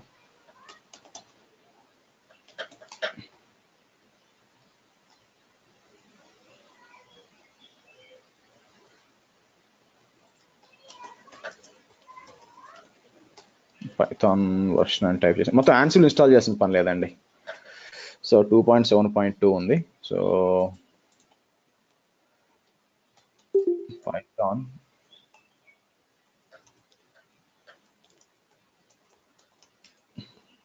సరిపోయిందా? రైట్. సో ఈ విధంగా ఇన్స్టాల్ చేసుకో. ఇప్పుడు ఏం చేద్దాం అంటే ఇందాక మనం రన్ చేసినట్టు Ansible -i ఏ కమాండ్ ఉంది కదా, మళ్ళీ రన్ చేద్దాం. ఇప్పుడు పైథాన్ ఇన్స్టాల్ చేస్తుందిగా, సో కాబట్టి ఇప్పుడు రన్ చేసాం. ఇంతకుముందు ఏంటంటే మీకు క్లయింట్ 1కి ప్రాబ్లం వచ్చింది. సో ఎంటర్ కొట్టారు అనుకోండి, ఇప్పుడు చూసారా కంట్రోలర్ సక్సెస్ వచ్చింది, యాజ్ వెల్ యాజ్ మీకు క్లయింట్ 1 కూడా సక్సెస్. అంటే Ansible మీకు కనెక్ట్ అవుతుంది, కరెక్ట్ మొత్తం కనెక్ట్ అయ్యి చేస్తుంది. సో కాబట్టి ఏంటంటే మీకు ఇంతవరకు రావాలండి. సో మీరు పక్కాగా సెట్ చేసుకోవాలి అంటే ఇంత దూరం రావాలన్నమాట. స్టార్టింగ్ నుంచి అన్ని పాస్వర్డ్లెస్ ఆథెంటికేషన్, తర్వాత Ansible పైథాన్ ఇవన్నీ ఇన్స్టాల్. ఇది వన్ టైం ఇన్స్టాలేషన్ అనమాట. ఒక్కసారి మీరు ఇదంతా చేశారు నాకు. ఇప్పుడు ఫర్ ఎగ్జాంపుల్ ఈ క్లయింట్ ఉంది, నేను ఏం చేస్తాను ఇప్పుడు ఫర్ ఎగ్జాంపుల్ చూడండి, దీన్ని ఏం చేస్తాను, ఇన్స్టెన్స్ ఇమేజ్కి వచ్చి నేను క్రియేట్ ఇమేజ్ అంటాను. ఓకే, సో Ansible ఇమేజ్ అన్నాను అనుకోండి. ఓకే, సో Ansible ఇమేజ్ అని చెప్పి దీన్ని ఇక్కడ చేద్దాం. ఇది ఇచ్చి నేను క్రియేట్ ఇమేజ్ అంటాను. అంటే రియల్ టైంలో ఎలా ఉంటుంది మీకు తెలియాలి కదా, ఎలా చేస్తారు అని చెప్పి. ప్రతిసారి మిషన్ క్రియేట్ అయిన ప్రతిసారి నేను క్రియేట్ చేయాలంటే కష్టం కదా. అట్లా కూడా చేసుకోవచ్చు అండి. మీరు స్టార్టప్ స్క్రిప్ట్ లో పెట్టుకోవచ్చు. ఈ కాన్ఫిగరేషన్ తో చేసి పెట్టేసాను అనుకోండి, ఆల్రెడీ ఒక ఇమేజ్ లో పెట్టేసాం అనుకోండి, నా ప్లాన్ ఏంది, నెక్స్ట్ టైం నేను ఇమేజ్ చేసేటప్పుడు డిప్లాయ్ చేయొచ్చు. అలా కాదు అనుకుంటే, అలా కాదు, అట్లా నాకు పెద్ద ప్రాబ్లం ఎక్కడ వస్తుందంటే, ఇదే ఇమేజ్ తీసుకెళ్లి వేరే లొకేషన్ యూజ్ చేస్తున్నారు అనుకోండి, సేమ్ అక్కడ వేరే యాన్సిబుల్ కంట్రోలర్ ఉందనుకోండి, దానికి దీనికి పొసగదు కదా. సో దానికి సర్టిఫికేట్ వేరే ఉంటుంది. అటువంటి టైంలో మీకు ఇష్యూస్ వస్తాయి. ఒకే సైట్ ఉంది, మీకు ఇబ్బంది లేదు, ఒకే యాన్సిబుల్ కంట్రోలర్, లేదా మల్టిపుల్ సైట్స్ ఉన్నాయి కానీ కంట్రోలర్ యాన్సిబుల్ కంట్రోలర్ ఒకటే ఉందనుకోండి, అప్పుడు మీకు ఇది వస్తుంది అనమాట. అలా కాకుండా మల్టిపుల్ యాన్సిబుల్ కంట్రోలర్స్, నాకు ఏపాక్ లో ఒక కంట్రోలర్, ఏషియాలో దాని ఏమంటారు, యుఎస్ లో ఒకటి, యూరోప్ లో ఒకటి పెట్టినాం అనుకోండి, అటువంటప్పుడు ఇది మీకు కరెక్ట్ గా వర్కౌట్ కాదు యాక్చువల్ గా. ఎందుకు, ఒక్కొక్క కంట్రోలర్ కి సపరేట్ గా డిఫరెంట్ కీస్ ఉంటాయి. సేమ్ కీస్ కావాలంటే మనం అది కూడా చేయొచ్చు అండి, ఏం లేదు. ఇక్కడికి వచ్చి నేను కావాలనుకుంటే నానో ఆర్ క్యాట్ అని చెప్పి cat.ssh idrsa.pub ఉంది కదా, ఇది ఓపెన్ చేసి దీన్ని కాపీ చేసి అన్ని చోట్ల కాపీ, ఈ రెండు తీసుకెళ్ళి అన్ని సర్వర్ లో పెట్టాను అనుకోండి. Okay, I'm from cat. ఎవరు టైప్, నాకు టైప్ చేశారండి మీరు? సో కాబట్టి ఇట్లా కూడా చేయొచ్చు అని చెప్తున్నాను. కాపీ చేసి మనం ఒకే కీ కూడా వాడుకోవచ్చు, బట్ మీకు తెలియాలి కాబట్టి ఈ విధంగా ఉంటుంది. అలా కాకుండా కావాలనుకుంటే మనం క్లౌడ్ ఫార్మేషన్ ద్వారా వాడి యూజర్ డేటా ఉంటుంది కదా. So for example cloud formation మీకు Ansible అనుకోండి. సో మనం ఏం చేయొచ్చు అంటే, దీన్ని వాడుకొని దీని క్లౌడ్ ఫార్మేషన్ లో మనం కాపీ చేయొచ్చు అనమాట. మీకు SSH కీ కాపీ చేయొచ్చు. Ansible SSH కీ అన్నారంటే మీకు వస్తుంది ఇక్కడ Ansible creating EC2 adding keys అంటే కూడా ఇక్కడ నుంచి చేయొచ్చు అనమాట యాక్చువల్ గా. బట్ చూడండి, అట్లా కూడా చేయొచ్చు అని చెప్తాను. క్లౌడ్ ఫార్మేషన్ ద్వారా కూడా యూజర్ డేటా నుంచి కాపీ చేయొచ్చు నేను చేయాలనుకుంటే. ఎనీవే, ఇక్కడ క్రియేట్ అయిపోయింది కదా మీకు Ansible ఇమేజ్. దీని ఇక్కడ నుంచి నేనేమంటాను, లాంచ్ అంటాను. లాంచ్ అని చెప్పి సేమ్ T2 మైక్రో అని ఇస్తాను. T2 మైక్రో నెక్స్ట్ అంత సేమే. ఇక్కడ IP అడ్రస్ ఏమి ఇద్దాం, 201 ఇద్దాం. 10.1.1.201 అంటాను. Next add storage, add tags, పేరు వచ్చి నేను ఏమంటానంటే క్లయింట్ 2 అంటాను. సో సెక్యూరిటీ గ్రూపు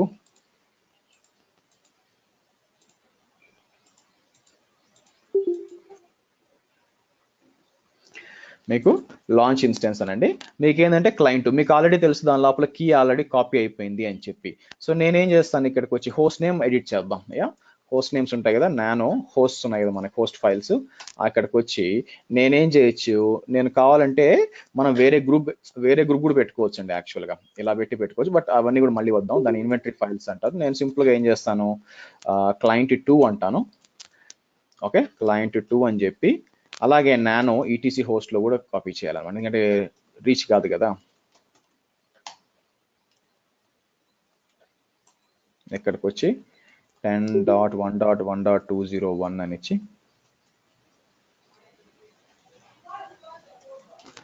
క్లయింట్ 2 అంటాను. Okay right. So ping client 2 అన్నాను అనుకోండి, రీచ్ అవుతుందా, రీచ్ అవుతుంది. రైట్. సో ఇప్పుడు చూడండి, Ansible -i host -m ping all అందాం, ఏమవుతుందో చెక్ చేద్దాం. ఇక్కడ చూడండి, ఇలాంటి ప్రాబ్లం వస్తుంది అనమాట యాక్చువల్గా. ఫస్ట్ టైం ఏమవుతుందంటే, హోస్ట్ ఫైల్ కీ చెకింగ్, దీన్ని ఏమంటారంటే కీ చెకింగ్ అంటారండి. హోస్ట్ ఫైల్ కీ చెకింగ్ అంటారు. సో యాక్చువల్గా ఏమవుతుందంటే, ప్రతిసారి మీకు ఆ హోస్ట్ ఈ ఎర్రర్ వస్తుంది అనమాట. మీకు ప్రతిసారి చెక్ చేస్తుంది మీకు, అదంతా ఈ ప్రాబ్లం. అలా చెక్ చేయకూడదు, దీన్ని హోస్ట్ ఫైల్ కీ చెకింగ్ అంటే. ఇది డిజేబుల్ చేయాలనుకోండి, ఎలా చేయొచ్చు అంటే, నేను దానికి Ansible కాన్ఫిగరేషన్ ఫైల్ ఉంటుందన్నమాట. అది రేపు డిస్కస్ చేద్దాం. యాక్చువల్గా Ansible -version అని టైప్ చేసినప్పుడు మీకు కాన్ఫిగరేషన్ ఫైల్ ఇది. యాక్చువల్గా కాన్ఫిగ్ ఫైల్ ఇక్కడ ఉంది, మెయిన్ కాన్ఫిగ్ ఫైల్. మనం మల్టిపుల్ కాన్ఫిగరేషన్ ఫైల్స్ పెట్టుకోవచ్చు, బట్ ఎనీవే. సో నేనేం చేస్తాను, నానో దీని లోపలికి వెళ్ళి, ఓకే, ఇక్కడ Ctrl+F అని చెప్పి హోస్ట్ కీ అన్నానంటే, ఇక్కడ చూడండి host key checking comment out చేస్తుంది అనమాట. ఇలా చేసి Ctrl+X అంటాను.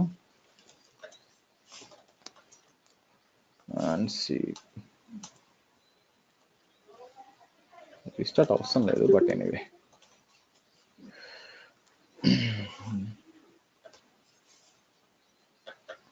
ఏముంది దీని పేరు, ఎనివే అవసరం లేదు, బట్ చెక్ చేద్దాం అయినా కూడా. ఒకవేళ రాకపోతే సర్వీస్ రీస్టార్ట్ చేద్దాం.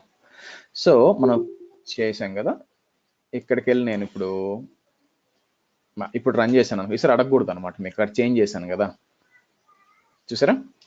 హోస్ట్ ఫైల్ చెకింగ్ మీకు అవసరం లేదా, అది డిజేబుల్ చేసామనుకోండి, అది అంటే కన్ఫర్మ్ కరెక్ట్, ఇది కరెక్టేనా అని అడుగుతుంది చూసారా, అది అడగదు అనమాట, ఆటోమేటిక్గా పింగ్ అయిపోతుంది. మీరు చూసారనుకోండి క్లయింట్ 2 చూడండి పింగ్ అయిపోతుంది. నేనేం చేయలేదండి, క్లయింట్ 2 లాగిన్ చేయలేదు, అక్కడికి పోయి నేను పైథాన్ ఇన్స్టాల్ చేయలేదు, SSH కాపీ కీ చేయలేదు, ఏం చేయలేదు. ఎందుకంటే ఆల్రెడీ కాపీ చేసిన దాన్ని ఏం చేశాను, నేను ఇమేజ్ చేశాను, ఆ ఇమేజ్ నుంచి డిప్లాయ్ చేశాను అనమాట. డిప్లాయ్ చేసినప్పుడు ఏమైపోయింది, ఓకే, అది డిప్లాయ్ చేసినప్పుడు ఆటోమేటిక్గా దాని సెట్టింగ్స్ ఉన్నాయి కాబట్టి, కీ ఆల్రెడీ ఉంది, యాజ్ వెల్ యాజ్ కాపీ చేస్తున్నాం కాబట్టి, పైథాన్ ఆల్రెడీ ఇన్స్టాల్ చేస్తున్నాం కాబట్టి మీకు ఆటోమేటిక్గా. కాబట్టి మీరు డిప్లాయ్ చేసేటప్పుడు ఇట్లా డిప్లాయ్ చేయాల్సి వస్తుంది. అంతేగాని ప్రతిసారి కూడా మీకు లోపలికి వెళ్ళి పైథాన్ మాన్యువల్గా ఇన్స్టాల్ చేయడం అలా చేయాల్సి వస్తే ఏమవుతుందంటే, మీరు క్లౌడ్ ఫార్మేషన్ టెంప్లెట్లో యూజర్ డేటాలో పెట్టేస్తారనమాట అన్ని కూడా, ఆర్ టెరాఫామ్లో యూజర్ డేటాలో పెట్టారు అనుకోండి, మెషిన్ క్రియేట్ అయిపోయినాక పైథాన్ ఇన్స్టాల్ అవుతుంది, యాజ్ వెల్ యాజ్ కీ కూడా పెడతారు యాక్చువల్గా. అయితే కీ పెట్టడం వల్ల ప్రాబ్లం ఏంటంటే, ఆ కీ అందరికి విజిబిలిటీ ఉంటుంది కదా, అంటే పబ్లిక్ కి ప్రైవేట్ కి, అంటే పబ్లిక్ కి ఉన్నా పర్లేదు, ఏమవుతుందంటే మీకు కీ కూడా, ఎందుకంటే ప్రైవేట్ కీ మన దగ్గర ఉంటుంది కదా, యాన్సిబుల్ లో ఉంటుంది, అది కాపీ చేయట్లేదు కదా, సో మీకు ఈజీ అయిపోతుంది అనమాట. అంటే నా ఉద్దేశం ఏంటంటే, copy SSH key, okay, CloudFormation అనుకోండి, deploying private keys with CloudFormation అన్నారు అనుకోండి,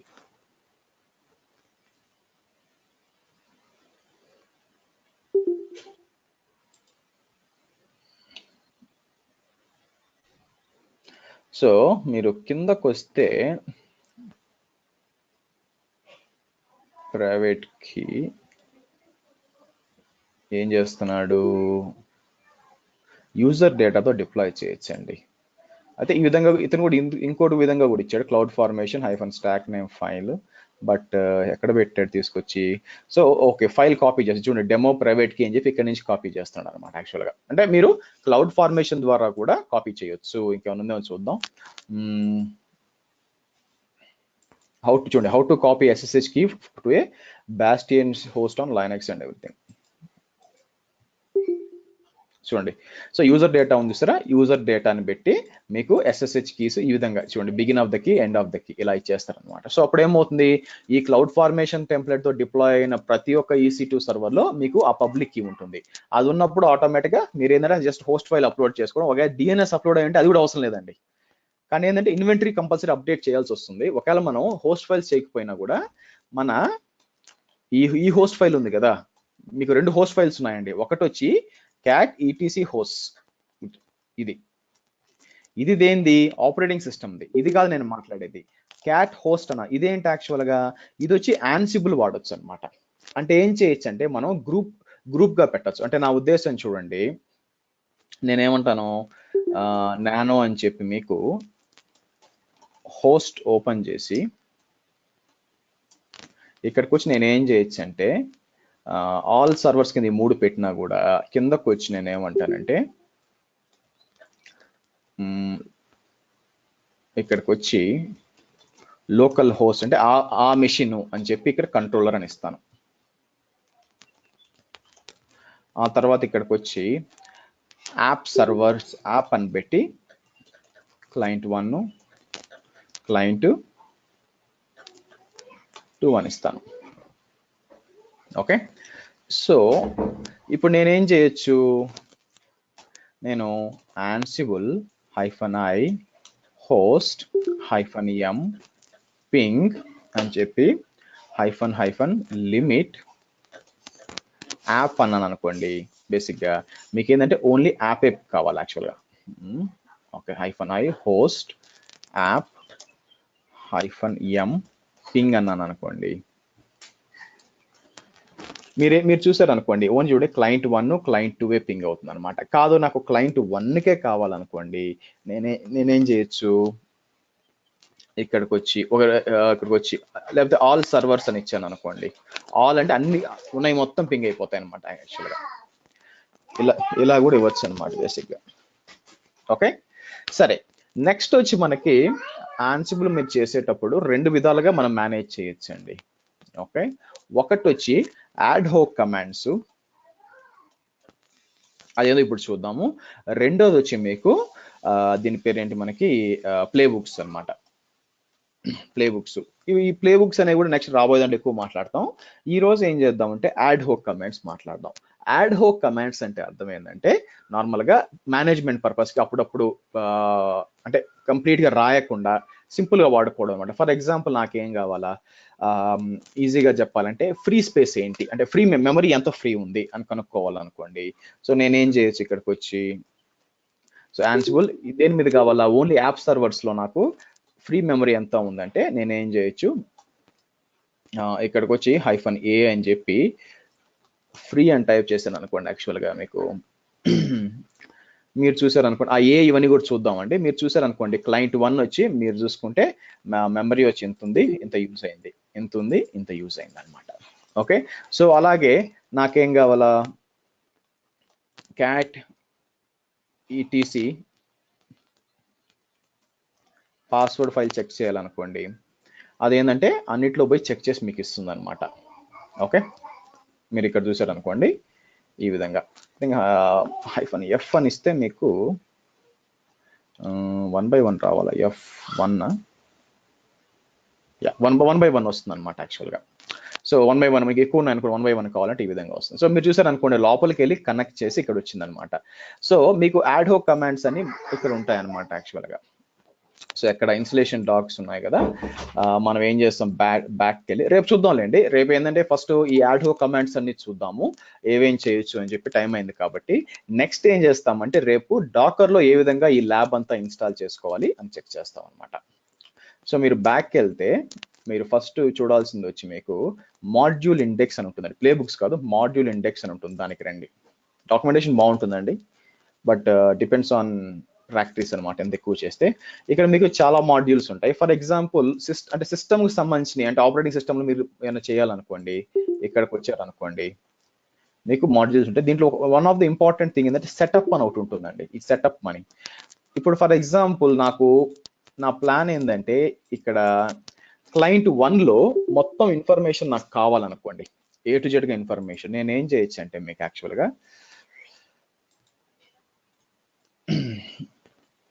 Ansible -host అని చెప్పి నాకు క్లయింట్ 1 కావాలా, అంటే -i హోస్ట్ లోపల క్లయింట్ 1 తీసుకొని -m మాడ్యూల్ సెటప్ అని రన్ చేశాను అనుకోండి, మీకు మొత్తం ఇన్ఫర్మేషన్ మొత్తం తెచ్చి మీకు ఆ సిస్టమ్ గురించి మొత్తం ఇన్ఫర్మేషన్ మీకు ఉంటుంది.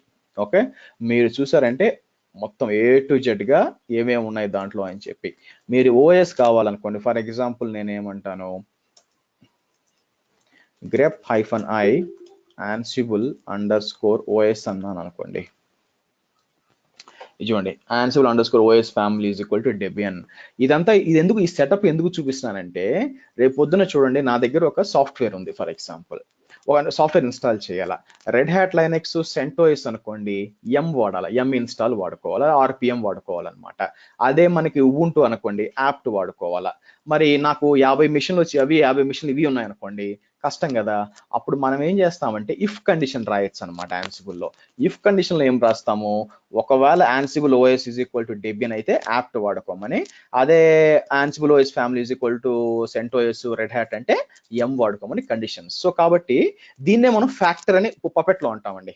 సో కాబట్టి కంట్రోలర్ దగ్గర మొత్తం ఇన్ఫర్మేషన్ ఉంటుంది. ఎందుకు, అది సెటప్ రన్ చేసి మీకు మొత్తం A to Z గా ఇంక్లూడింగ్ హోస్ట్ ఫైల్స్ మొత్తం కూడా A to Z గా తీసి పెట్టుకుంటుంది అనమాట.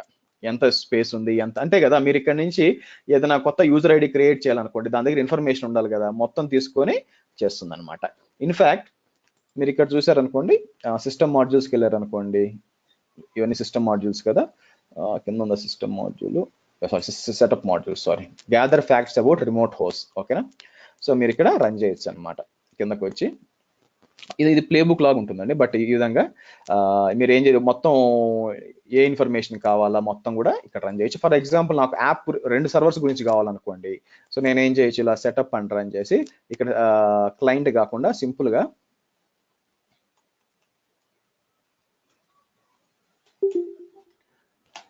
యాప్ అని ఇచ్చాను అనుకోండి, మొత్తం ఆ 2 సర్వర్ల గురించి మొత్తం ఇన్ఫర్మేషన్ ఉంటుందన్నమాట.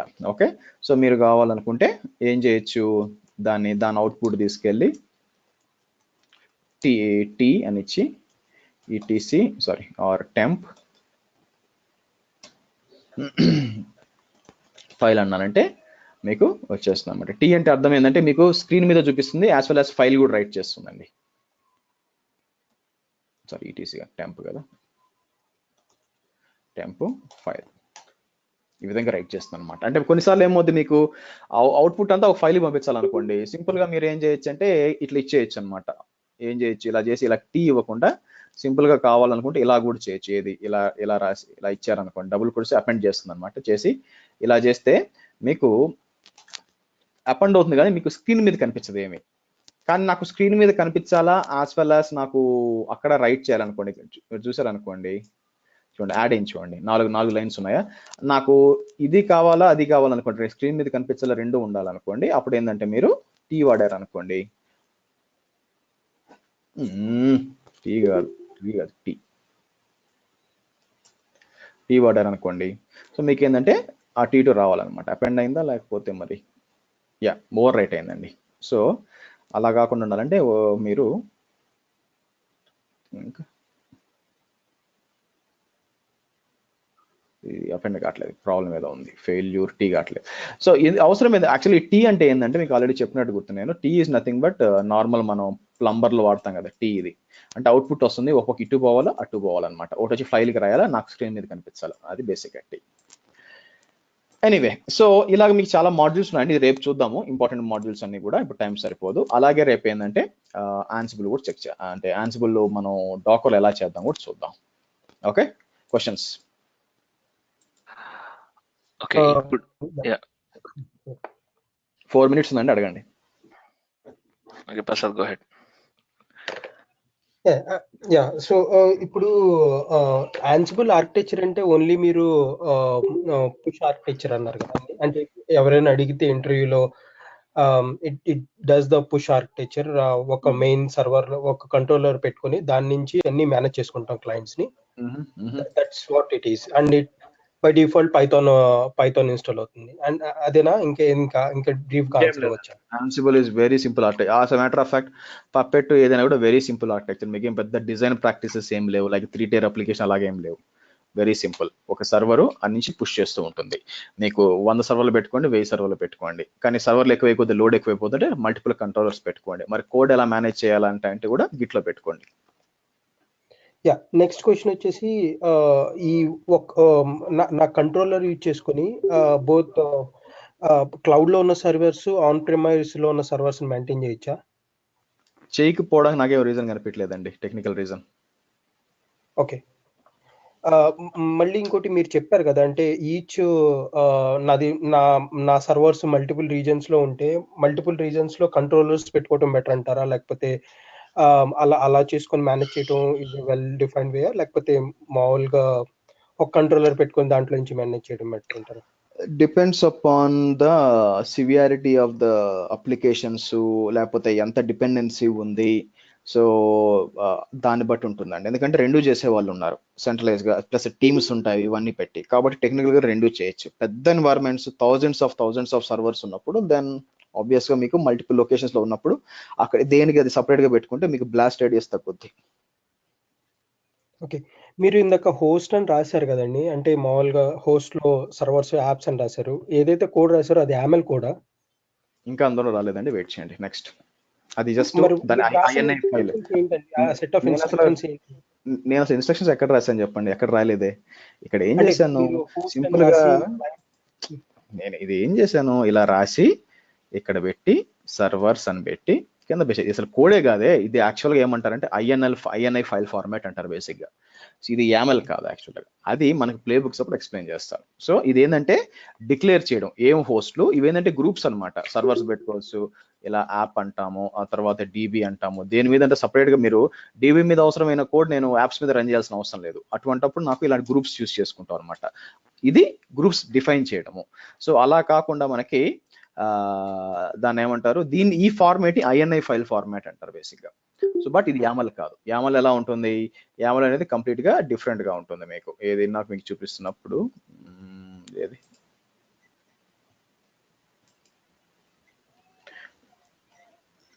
ఇంకా లేదండి. సో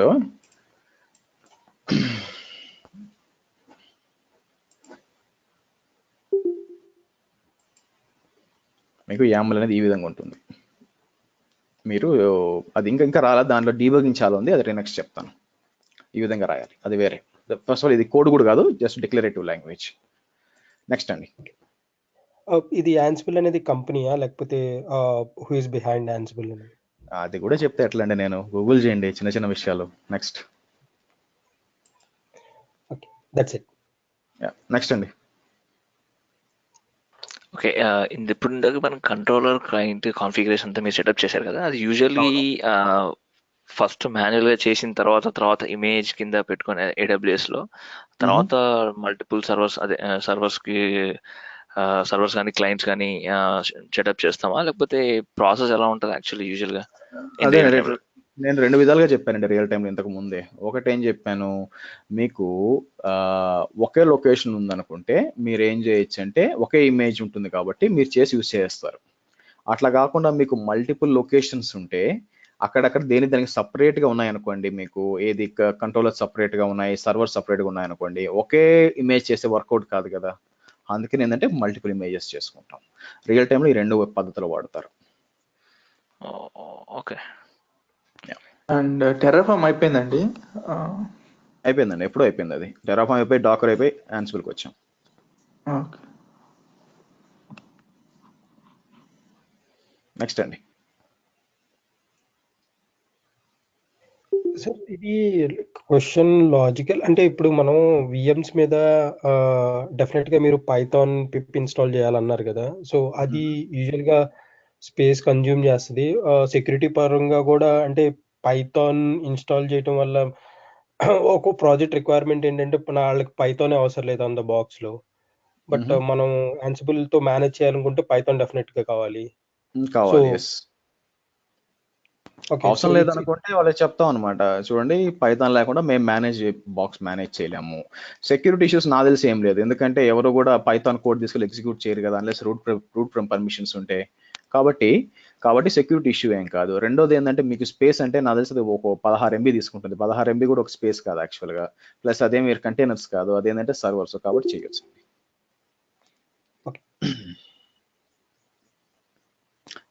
దట్స్ ఇట్ అండి. సో రేపు కలుద్దాము, రేపు ఎక్స్ప్లెయిన్ చేస్తాను. రిమైనింగ్ రేపు ఏంటంటే మన యాడ్ హుక్ కమాండ్స్ రిమైనింగ్ కూడా చూద్దాం. ఓకే, సో ఫస్ట్ ఇది ఈరోజు ప్రాక్టీస్ చేయండి, రేపు పొద్దునకి మనం డాకర్స్ యూస్ చేద్దాం. ఫస్ట్ అది యూస్ చేసి తర్వాత యాడ్ హుక్ కమాండ్స్కి వెళ్దాం. సారీ, లాస్ట్ క్వశ్చన్ అండి, I don't know if you have time. చెప్పండి. ఇప్పుడు లోకల్ గా మనం VMware యూస్ చేసి లేకపోతే VMware యూస్ చేస్తాం కదా, దాంట్లో వర్కౌట్ అవుతుంది అనుకుంటా కదా ఈ process, like controller client use పెట్టి సెటప్ చేసుకొని VMware వర్క్ స్టేషన్ లో చేయొచ్చు అండి, ఎందుకు కాలేదు. Okay, so work station install చేయండి, వర్క్ స్టేషన్ లోపల మీకు ఒక Ubuntu సర్వర్ వచ్చేది, ఇంకోటి వచ్చి కంట్రోల్ క్లయింట్ పెట్టుకుని చేయండి, ఇబ్బంది ఏం లేదు. అందరికి అవైలబుల్ ఉండకపోవచ్చు, లేకపోతే నాలెడ్జ్ ఉండకపోవచ్చు, కాబట్టి వర్క్ స్టేషన్ మీద నేను క్లౌడ్ లో చెప్తున్నా, అందుకే నేను ప్రీ రిక్వెస్ట్ ఉండాలి ఇది అని చెప్పాను. Okay, thanks. Bye guys.